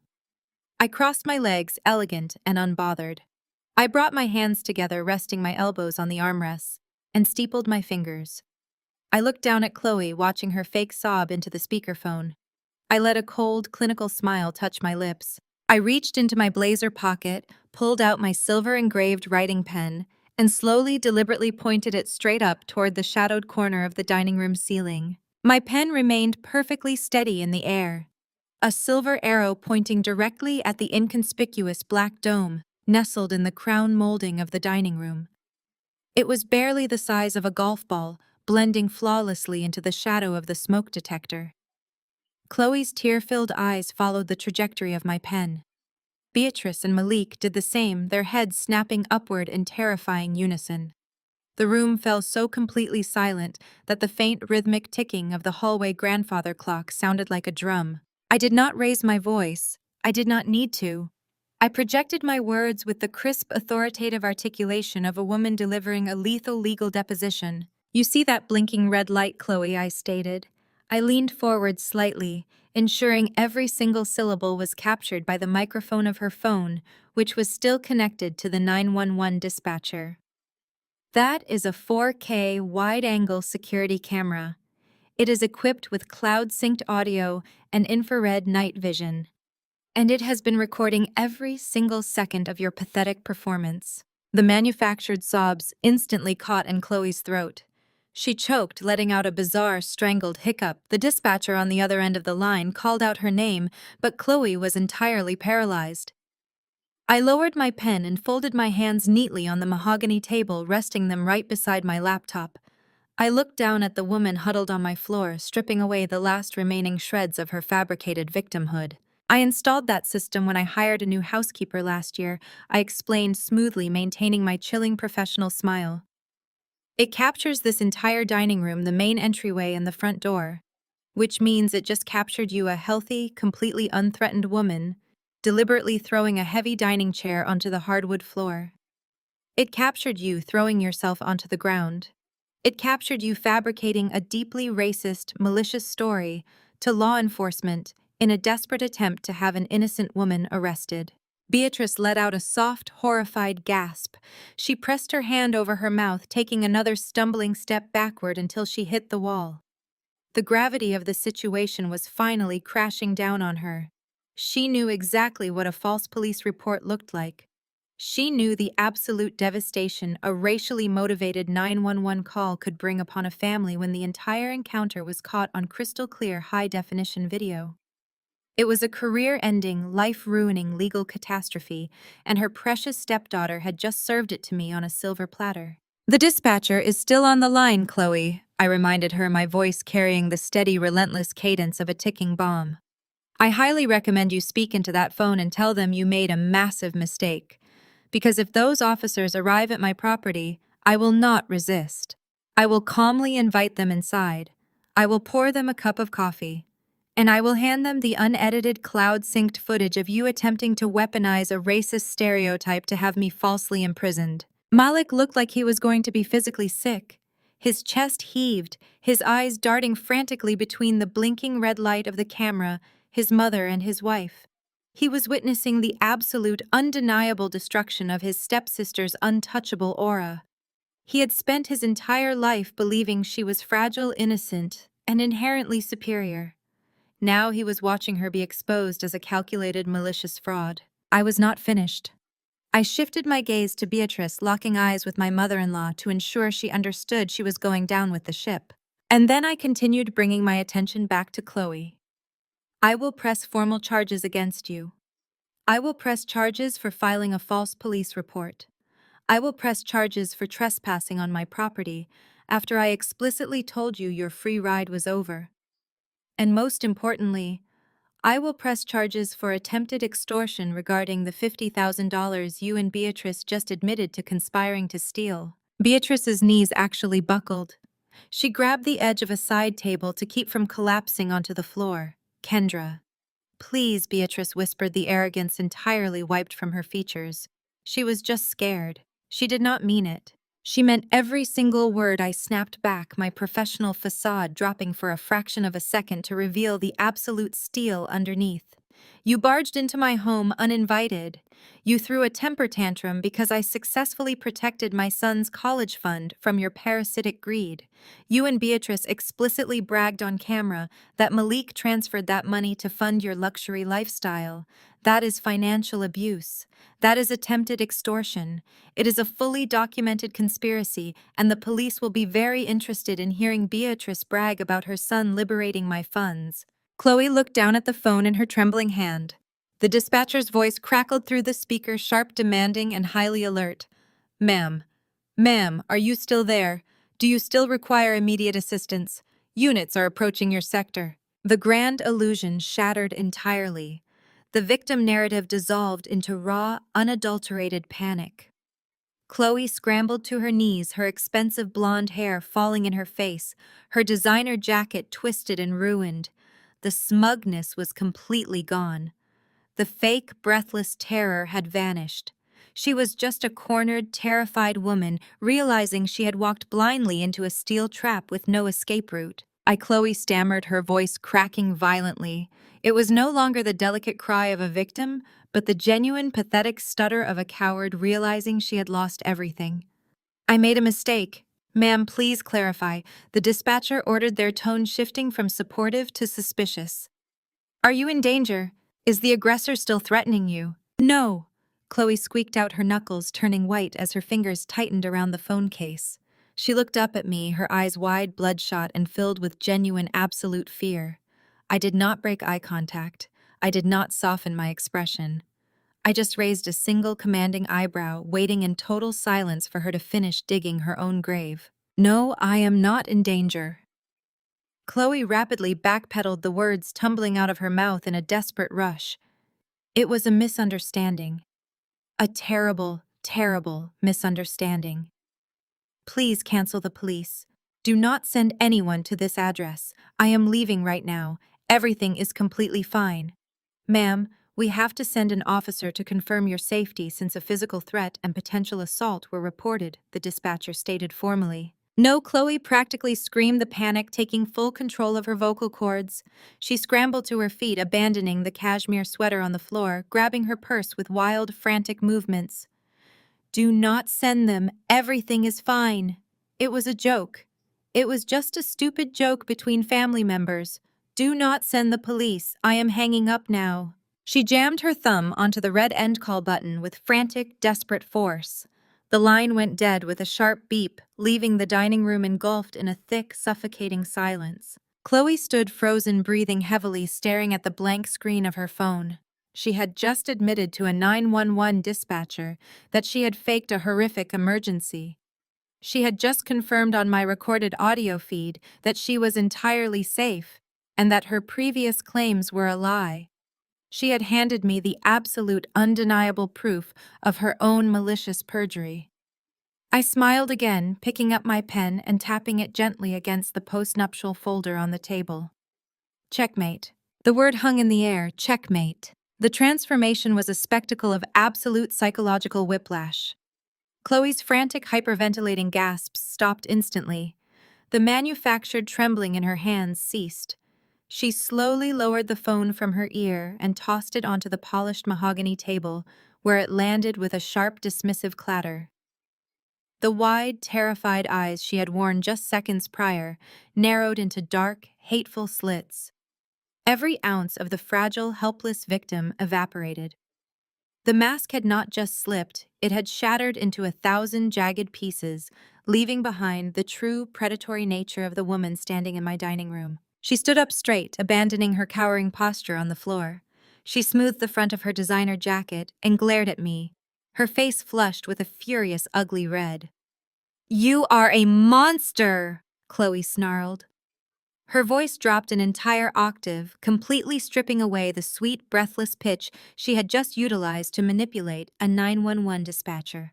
"You are a cold, calculating, absolute sociopath." She stepped toward the table, her hands balling into tight fists at her sides. She pointed a finger at me, shaking with unadulterated rage. "You set me up.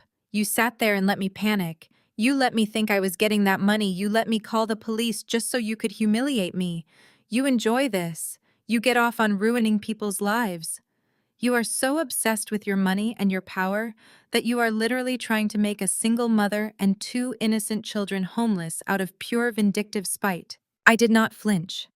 I watched her hurl the very accusations that perfectly described her own behavior. Projection is the final, desperate defense mechanism of a narcissist who has completely run out of ammunition. "My father would be disgusted by you," Chloe spat, leaning her weight onto the table, trying to use her physical presence to intimidate me since her lies had failed. "He welcomed you into this family. He treated you like a daughter. And the second he is gone, you use his money, his legacy, to throw his actual flesh and blood out onto the street. You are not a protector, Kendra. You are a predator. You are purposely trying to destroy the lives of my children just because you can." The mention of her late husband snapped Beatrice out of her paralyzed state of horror. The threat of criminal charges was terrifying, but the prospect of losing her status and her stepdaughter's affection was completely unbearable to her. She could not attack me directly anymore. The security camera was still blinking its silent warning, so she turned her desperation onto her favorite reliable target. She turned to Malik. "Malik, do something!" Beatrice pleaded, her voice cracking with manufactured panic. She grabbed his arm, shaking him roughly, digging her manicured nails into his sleeve. "Are you just going to stand there and let your wife treat your sister this way? Are you going to let her press charges against us? Let her throw Chloe and your nieces out into the cold? Be a man, Malik. Step up and put an end to this absolute insanity. You are the head of this household. Act like it." Malik looked completely broken. The fragile illusion of his authority had been shattered, swept away, and replaced with the stark, humiliating reality of his own cowardice. He looked at his mother, whose eyes begged him to save her social standing. He looked at Chloe, who was glaring at him with expectant entitlement. And finally, he looked at me sitting perfectly calm at the head of the table. He raised a trembling hand, stepping awkwardly toward the center of the room. He was a man drowning in a storm of his own making, desperately trying to find a life raft. "Kendra, please," Malik stammered. His voice was pathetic, thin, and entirely devoid of strength. "We can just talk about this rationally. No one needs to press charges. We can figure out a payment plan for the townhouse. Chloe just needs a little bit of time to get on her feet. We are a family. We do not involve the police. We do not lock each other out of accounts or set up hidden cameras. Just turn the recording off and let us negotiate a compromise." I stared at the man I had married. I stared at the absolute void of a spine he possessed. He was perfectly willing to let his sister frame me for a violent crime, willing to watch me get arrested based on a malicious lie, but the second I threatened legal retaliation with concrete evidence, he suddenly wanted to negotiate. He wanted to compromise with emotional terrorists. I did not answer him. I let his pathetic plea hang in the freezing silence of the room, letting the sheer absurdity of his request echo against the walls. I wanted him to hear exactly how weak he sounded. Chloe scoffed, misinterpreting my silence as hesitation. She crossed her arms defensively, her sneer returning with full force. "She is not going to negotiate," Chloe said, dripping with venomous contempt. "She does not care about family. She never did. She only cares about hoarding wealth she did not even earn. She is just a greedy, bitter woman who wants to watch us suffer so she can feel superior. She wants my kids to end up in a shelter just to prove a point to you. She is trying to ruin my life. I took a slow, deep breath, letting the stale air of their desperation wash over me. I reached down into my leather briefcase one more time. My fingers bypassed the red post-nuptial folder and wrapped around the cool, smooth edges of my tablet. I pulled the iPad out, setting it gently on the table next to the laptop. I tapped the screen, waking it up, and swiped past my lock screen directly into a secure, encrypted offshore banking portal. I looked up, meeting Chloe's hateful glare with an absolute freezing calm that sucked the remaining oxygen out of the room. "Speaking of being homeless, Chloe," I said. My voice cut through her righteous indignation like a scalpel. "Let us talk about your secret Cayman Island trust, shall we?" I laid the iPad flat on the center of the mahogany table, positioning it right next to the open laptop and the red postnuptial folder. The screen did not display a simple, easily digestible bank statement. It displayed a high-resolution, interactive forensic data map. A complex glowing web of financial routing numbers, shell company registrations, and offshore account nodes spanned across the display, connected by bright blue lines that tracked the flow of hidden capital. I tapped the center node, expanding a detailed ledger that originated from a corporate entity in the Cayman Islands. The money filtered through 3 different international holding companies before funneling into a private, heavily guarded wealth management account. The numbers were staggered, strictly encrypted, and entirely invisible to the average domestic tax auditor or probate lawyer. But they were perfectly clear to me. I looked up at Chloe. Her breathing had completely stopped. Her eyes were fixed on the glowing screen, as if it were a venomous snake preparing to strike. Her hands, which had been so quick to grab her phone and dial emergency services just moments ago, were now trembling uncontrollably at her sides. "You made a fatal, catastrophic miscalculation when you decided to squat in my home for 40 days, Chloe," I said.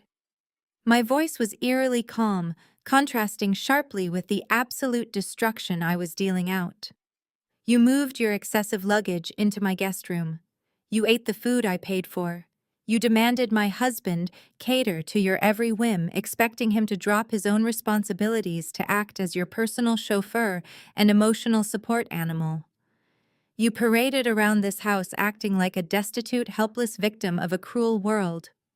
And you assumed I was just a blind, passive host who would simply tolerate your presence. But you forgot what I actually do for a living." I leaned forward, resting my hands flat on the table, commanding the absolute attention of everyone in the room. "I am a senior forensic accountant for multinational corporate entities," I explained, enunciating every word with deliberate precision. "I track billions of dollars across global networks to ensure compliance, intercept high-level fraud, and dismantle embezzlement rings. Because of my security clearance and the highly sensitive nature of the corporate data I handle daily, my personal home network is not a standard commercial internet package. It is a fortified, actively monitored, heavily encrypted digital fortress designed to meet strict federal data protection standards." I watched Chloe's throat bob as she swallowed hard. She was beginning to understand the magnitude of her error. "Every single device that connects to my router is logged." I continued, my gaze piercing right through her rising panic. "Every IP address ping, every data packet transferred, and every secure portal accessed through my bandwidth leaves a distinct, undeniable digital footprint in my network logs." You were so deeply arrogant, Chloe. You were so completely convinced of your own superiority and our absolute stupidity that you did not even bother to use a virtual private network. You sat in my guest bedroom using my high-speed internet and logged directly into your offshore banking portals to check the balance of a trust fund you have been desperately hiding from this entire family. I gestured gracefully toward the iPad screen. "You thought you were invisible, but you handed me the exact digital breadcrumbs I needed.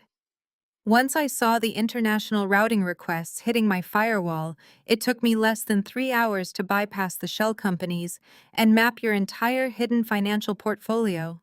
Beatrice broke the suffocating silence. Her voice was weak, trembling with genuine bewilderment and a rising, sickening dread. She took a step away from the wall, leaning heavily on the back of one of the dining chairs, as if she could no longer support her own weight. "What offshore accounts?" Kendra Beatrice asked, her eyes darting frantically between me and the glowing iPad. Her meticulously crafted narrative of the world was fracturing in real time. "What are you talking about? Chloe does not have a trust fund. Chloe is completely broke. The probate lawyers said her father left everything tied up in massive legal disputes and unpaid debts. That is why she has been living out of suitcases. That is why she needs Malik to help her. That is why she needs the townhouse." I turned my attention to Beatrice. For the first time all evening, I allowed a sliver of genuine cutting pity to mix with my disgust. She was a toxic, enabling woman who had made my life miserable, but she was also the ultimate victim of an incredible decade-long con. "You have been played," Beatrice Weiss stated clearly, letting the truth wash over her. "You have spent the last 10 years treating this woman like a fragile, displaced princess. You have spent your own meager savings buying her children designer clothes, while you quietly struggle to pay the minimum balance on your own heavily mortgaged condo. You actively conditioned your own biological son to act as her personal ATM because you firmly believed she was a destitute victim of a complicated, unfair legal system. You sacrificed Malik's marriage, his financial stability, and his relationship with his own child, all to protect a woman who has been laughing at you behind your back." I tapped the iPad screen one final time, zooming in on the verified current balance of the Cayman account. "The probate disputes were a massive lie," I said, making sure my voice carried to every corner of the room.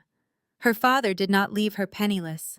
He established a highly protected offshore trust in her name 5 full years before he died.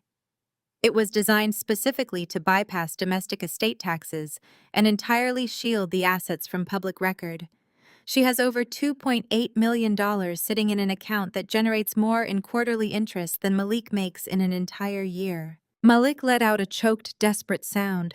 It was the sound of a man's soul being crushed under the weight of his own profound stupidity. He stumbled backward, his hands grabbing his head as the reality crashed over him. He had just tried to steal $50,000 from his own son's college fund. He had actively destroyed his marriage and branded himself a thief, all to rescue a woman who was secretly a multimillionaire. He looked at Chloe, his eyes wide with a horrific realization. He was not her protector. He was her pawn. He was the disposable idiot she used to keep her own wealth completely untouched. Chloe looked like she might actually pass out. The color had completely drained from her face, leaving her skin a sickening shade of chalky white. Her jaw hung open, but no words came out. The absolute terror of being fully exposed, of losing her carefully crafted victim narrative in front of the very people she had manipulated for years, had short-circuited her brain. The woman who just minutes ago had confidently threatened to send me to jail with a fabricated performance was now physically swaying on her feet. She was entirely defeated by her own digital arrogance, stripped naked by the truth and left with absolutely nowhere to hide. "I do not know what you are talking about," Chloe whispered. Her voice was a thin, reedy sound entirely stripped of its former arrogant bravado. "That is a mistake. You are looking at a mistake. I do not have any offshore accounts. My ex-husband took everything in the divorce. I did not blink. I simply reached forward and tapped the glowing screen of the iPad, expanding a digital document right beside the offshore routing map. "Numbers do not make mistakes, Chloe," I replied, my tone clinical and utterly devoid of mercy. "And neither do I. This is a certified public record of a property deed transfer filed 3.5 months ago in your home state. It confirms the sale of a 5-bedroom residential property. Your marital home." Chloe swallowed hard. Her eyes darted toward the hallway as if calculating the distance to the front door. "You sat in my living room on the day you arrived and sobbed to my husband." I continued, my voice echoing clearly in the silent dining room. "You told Malik and you told Beatrice that your vicious ex-husband had you legally evicted. You claimed he locked you out of the house, froze your domestic bank accounts, and left you and your 2 children completely destitute with nothing but the clothes on your backs. You played the role of the terrified, penniless victim flawlessly. I paused, letting my gaze slide over to Beatrice, who was watching me with wide, horrified eyes. But you were never evicted, Chloe, I stated, bringing my eyes back to the cornered woman. You were never locked out. You initiated a quiet off-market sale of that property right before the divorce proceedings were finalized. You sold that house for $1.2 million in cash. Malik let out a sharp, involuntary gasp. 1.2 million, he repeated the words, sounding hollow and foreign in his mouth. Exactly, I confirmed, never breaking eye contact with Chloe. And instead of declaring that massive liquid asset during your divorce mediation, you committed perjury. You intentionally hid the funds from the court and from your ex-husband. You wired the entire sum through a shell corporation directly into a high-yield Cayman Island trust account.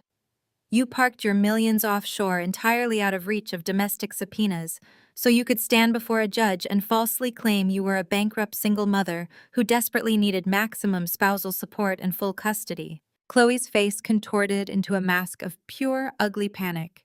She gripped the edge of the dining table, her knuckles turning bone white.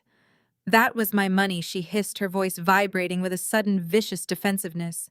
He put me through absolute hell for 10 years. He owed me that house. If I had declared it, his lawyers would have taken half.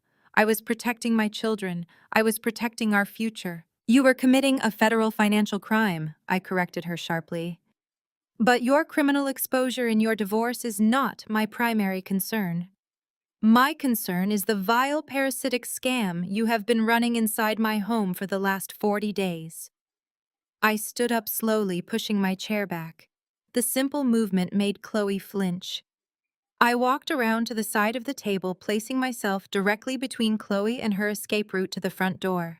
You have $1.2 million sitting untouched, earning interest in a tax haven? I said, my voice dropping to a lethal whisper. Yet for the past 6 weeks you have lived in my house entirely for free. You ate my food, you drank my wine, but worst of all, you looked at the people who actually love you, the people who consider you family, and you actively decided to bleed them completely dry. I turned my attention to the man standing frozen in the center of the room. Malik, I said, watching him flinch at the sound of his own name.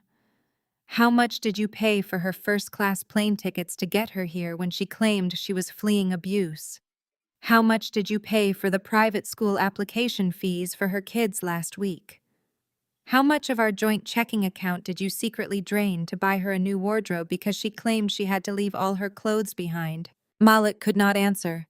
He simply stared at the floor, his face pale, his entire body trembling with the realization of his own profound, humiliating gullibility.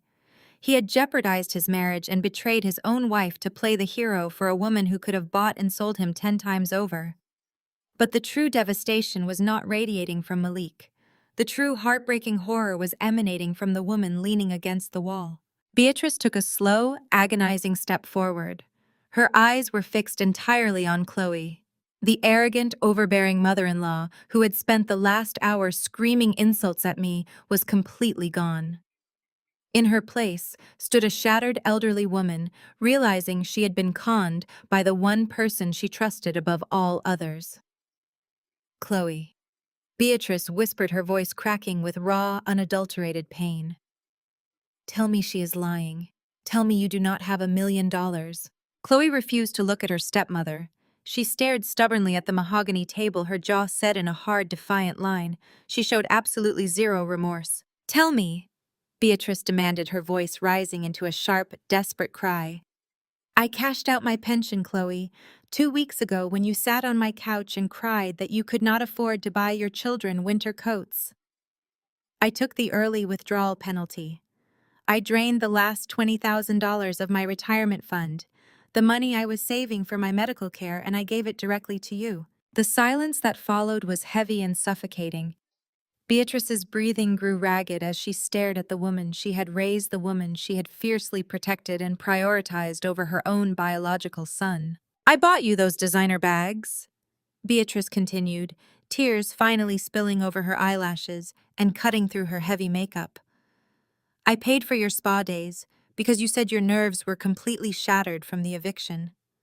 I skipped filling my own heart medication prescription last month so I could hand you cash to pay off the credit card you claimed your ex-husband maxed out in your name. Chloe finally snapped her head up.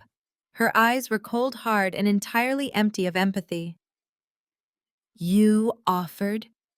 Beatrice. Chloe snapped back, her tone dripping with defensive venom. I never forced you to give me anything. You handed me that money voluntarily. It is not my fault you decided to empty your own pension. I needed to keep my assets secure. I could not risk moving money out of the trust while the divorce lawyers were still watching my domestic accounts.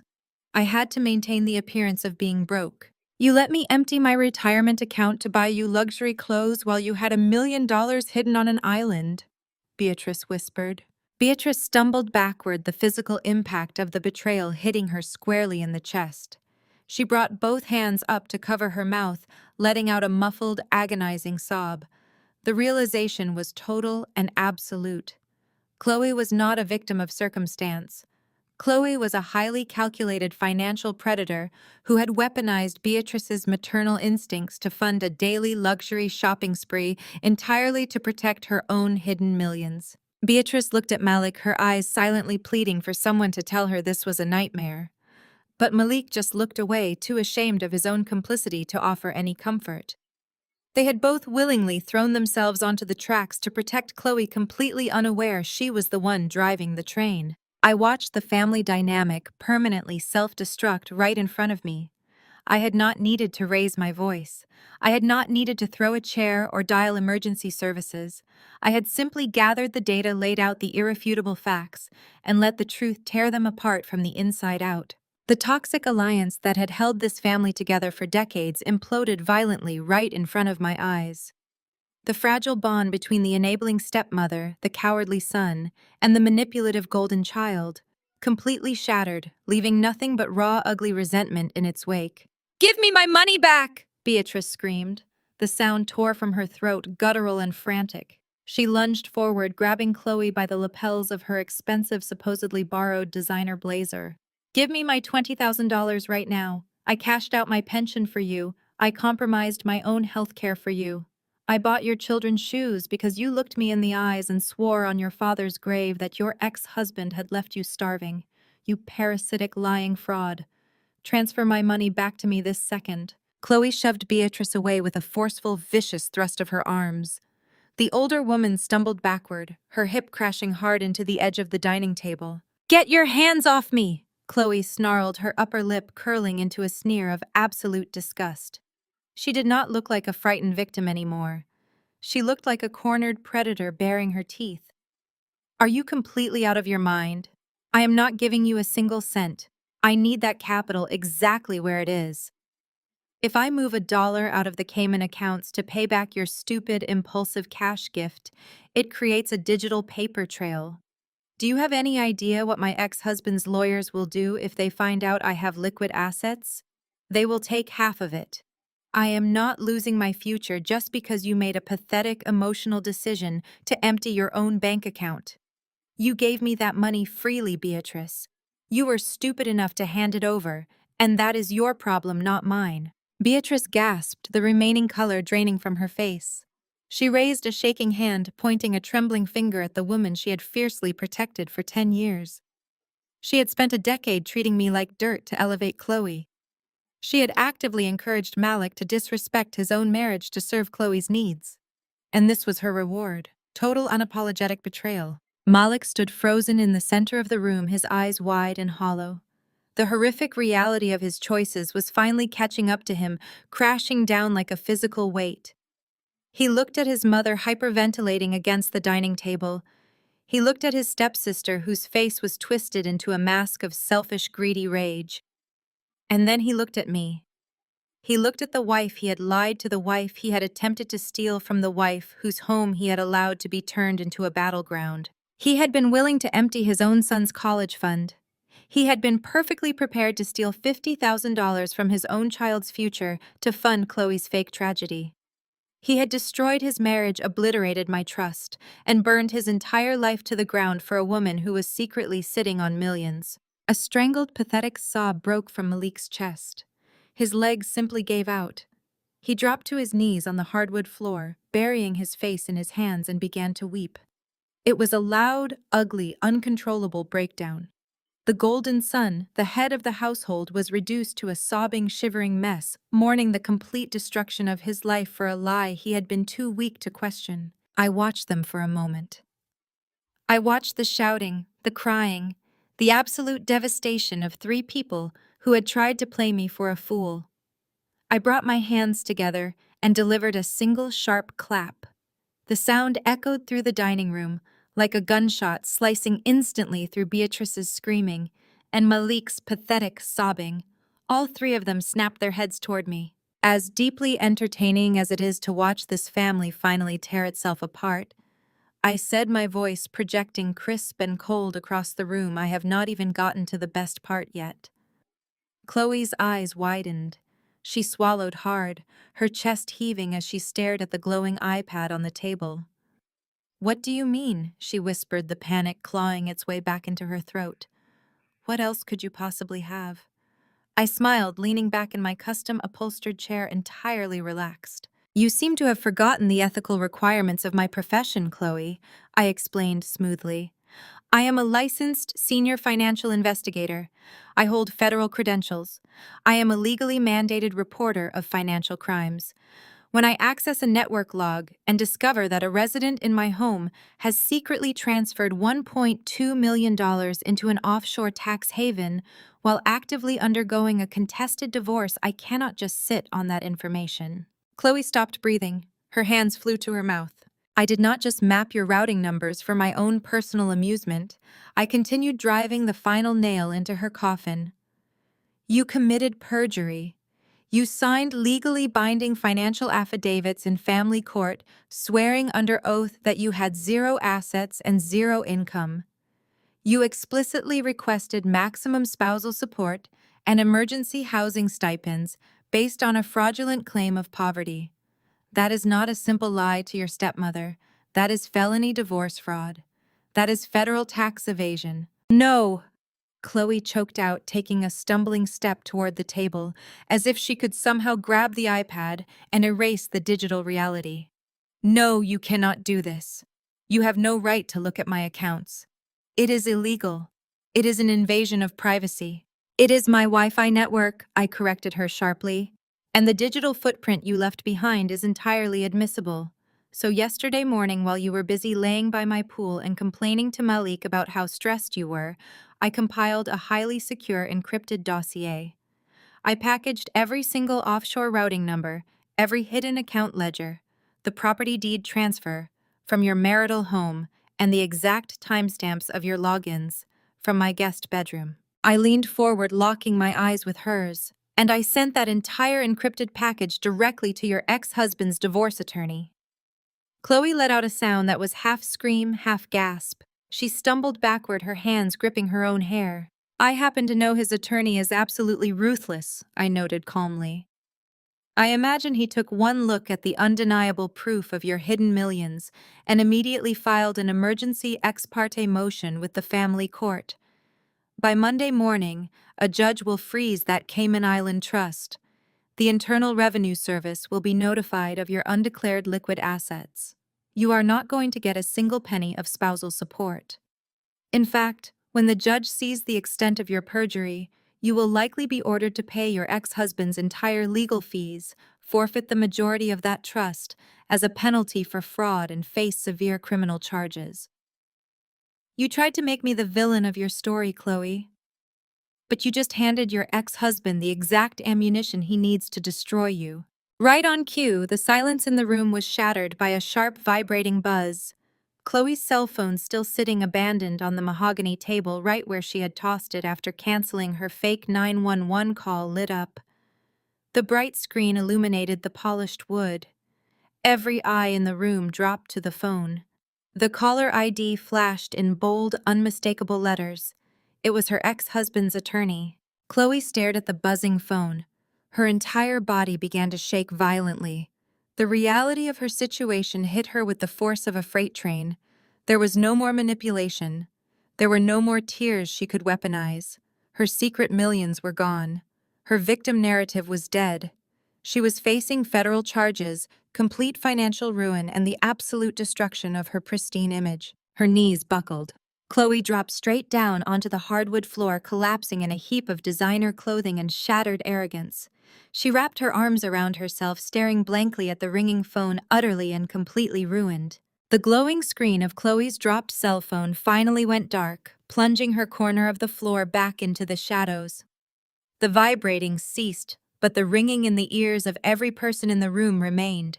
Chloe did not move.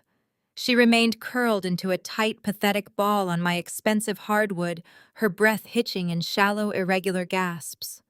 She looked like a deflated balloon, completely emptied of the hot air and entitlement that had carried her through her entire adult life. Beatrice was still leaning heavily against the dining table, her chest heaving as she stared down at the woman who had effortlessly drained her life savings.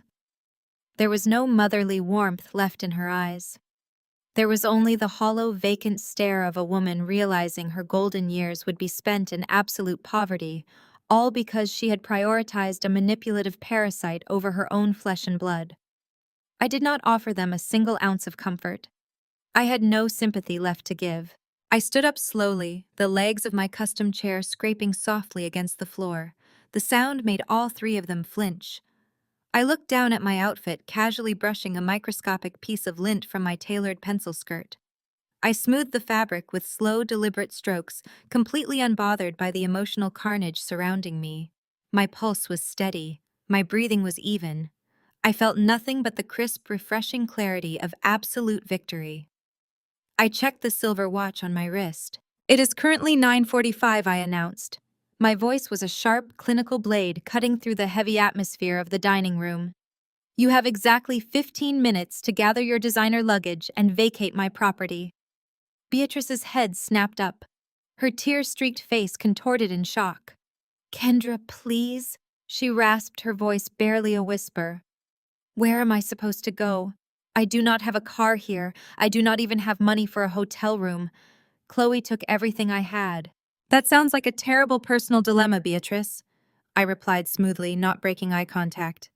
"But it is certainly not my problem. You actively conspired to steal $50,000 from your own grandson. You cheered as this woman attempted to frame me for a violent crime. You do not get to invoke family mercy when your malicious extortion plot blows up in your face. Call a cab, call a bus, call an ambulance for all I care. But you will be entirely off my property by 10 o'clock. I turned my gaze to the floor. "And that includes you, Chloe. Go upstairs, wake up your children, and get them into your rental car. If you leave so much as a single cashmere sweater behind, I will personally throw it in the dumpster." Chloe did not argue. She did not scream or threaten to call the authorities. She just let out a wet, humiliating sob, dragging herself off the floor with shaking arms. She did not even look at Beatrice as she stumbled blindly toward the hallway, a broken, ruined woman, walking toward a future of criminal indictments and complete financial devastation. Beatrice watched her go, her jaw trembling. The ultimate betrayal had finally crystallized in her mind. The daughter she had worshipped had just stepped over her like garbage. Beatrice let out a low, mournful wail and turned to follow her, her shoulders slumped, looking utterly ancient and completely defeated. That left Malik. My husband was still on his knees in the center of the room. The tears were streaming freely down his face, soaking the collar of his expensive dress shirt. He watched his mother and his stepsister abandon him in the dining room, leaving him alone to face the absolute wreckage of his own cowardice. He looked up at me, his eyes red and swollen. He looked pathetic. He looked like a frightened child waiting for a parent to rescue him from the consequences of his own actions. Kendra Malik choked out, his voice cracking violently. He scrambled forward on his knees, closing the distance between us in a desperate, undignified crawl. He reached out with both hands, grabbing my wrists with a frantic, suffocating grip. His fingers were cold and clammy with sweat. "Please, Kendra, I am begging you." Malik sobbed, his tears dropping onto my sleeves. "I am so sorry. I am so incredibly sorry. I did not know. I swear to you, I did not know she was hiding that money. They played me. They played both of us. My mother manipulated my guilt, and Chloe lied straight to my face. I was just trying to do the right thing for my family. I was blinded by family loyalty. You have to believe me. You are my wife. I love you. Please do not do this. We can fix this. I will block my mother's number. I will never speak to Chloe again. Just give me another chance to be the husband you deserve. I looked down at his hands clutching my wrists. I felt absolutely no warmth. I felt no lingering attachment to the man groveling on my floor. I felt nothing but a profound, overwhelming repulsion. I forcefully yanked my arms backward, breaking his grip with a sharp, violent motion. I stepped to the side, physically distancing myself from him as if his weakness were a contagious disease. I reached back into my leather briefcase. My fingers brushed past the heavy encrypted hard drives and the red post-nuptial folder. I grasped the thick manila envelope I had placed at the very bottom, waiting patiently for this exact moment. I pulled it out and turned back to the sobbing man on the floor. I dropped the envelope squarely onto his chest. It landed with a heavy, definitive thud, sliding down his shirt to rest on the hardwood floor between his knees. Malik stared down at it, his breath hitching in a panicked stutter. He did not need to open it to know what was inside. "You were not blind, Malik," I stated, my voice echoing with icy, unshakable authority. "You were weak. You looked at the woman you married, the woman who built this life for you, and you chose to believe a transparent lie because standing up to your mother was simply too difficult for you. You were perfectly willing to steal your own son's future to buy the approval of two women who secretly despised you." He let out a pathetic whimper, staring at the thick stack of pre-drafted divorce papers spilling slightly out of the unsealed envelope. "I do not raise weak men." I continued, my tone entirely devoid of mercy. "And I certainly do not stay married to them. You have 12 minutes left, Malik. Pack a bag. The rest of your belongings will be shipped to whatever cheap apartment you manage to secure on your own.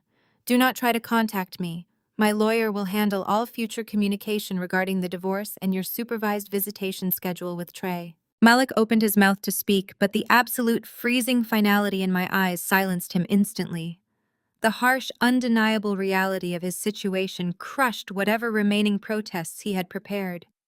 He had lost everything. He had traded his beautiful home, his brilliant wife, and his innocent son for a toxic family that had immediately discarded him the second the money dried up. He slowly pushed himself off the floor, his movements heavy and completely devoid of life.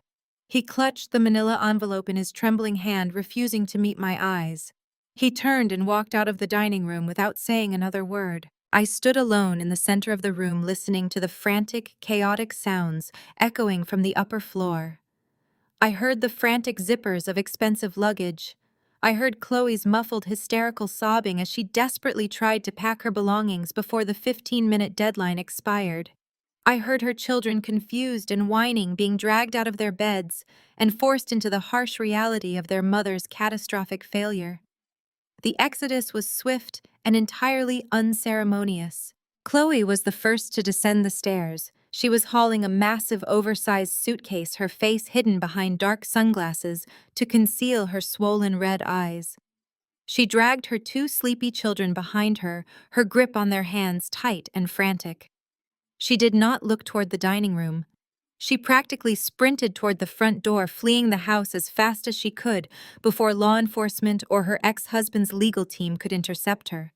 She was walking straight into a legal slaughterhouse, and she knew it. Beatrice followed a few minutes later.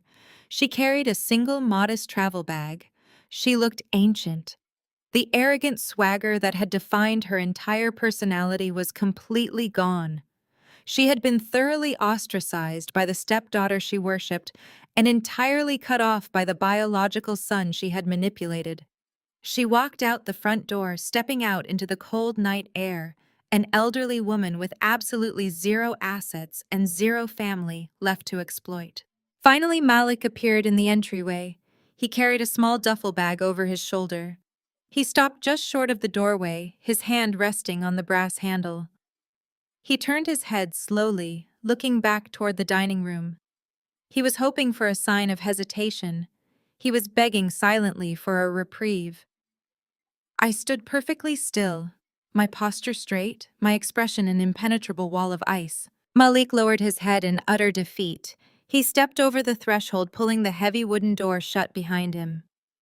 The metallic click of the latch echoed through the silent house, signaling the absolute end of an era. I walked purposefully to the front door. I engaged the heavy deadbolt. I pulled my phone from my blazer pocket, opened the smart home security application, and immediately accessed the digital lock settings. With 3 quick, decisive taps on the screen, I completely purged Malik, Beatrice, and Chloe's fingerprints and access codes from the system. They were permanently locked out. The silence that washed over the house was no longer heavy or suffocating. It was light. It was pure, unadulterated peace. I walked slowly up the grand staircase, my heels sinking softly into the plush carpet. I bypassed the master suite and the hastily vacated guest rooms, walking straight down the hall to the nursery. I gently pushed the door open. The room was bathed in the soft, warm glow of a starlight nightlight. Trey was sleeping soundly in his crib, his small chest rising and falling in a steady, peaceful rhythm. The chaos and toxicity of the evening had not touched him. He was completely safe. His future was secure, protected by a mother who refused to let anyone compromise his well-being. I leaned over the railing, pressing a soft, lingering kiss to his forehead.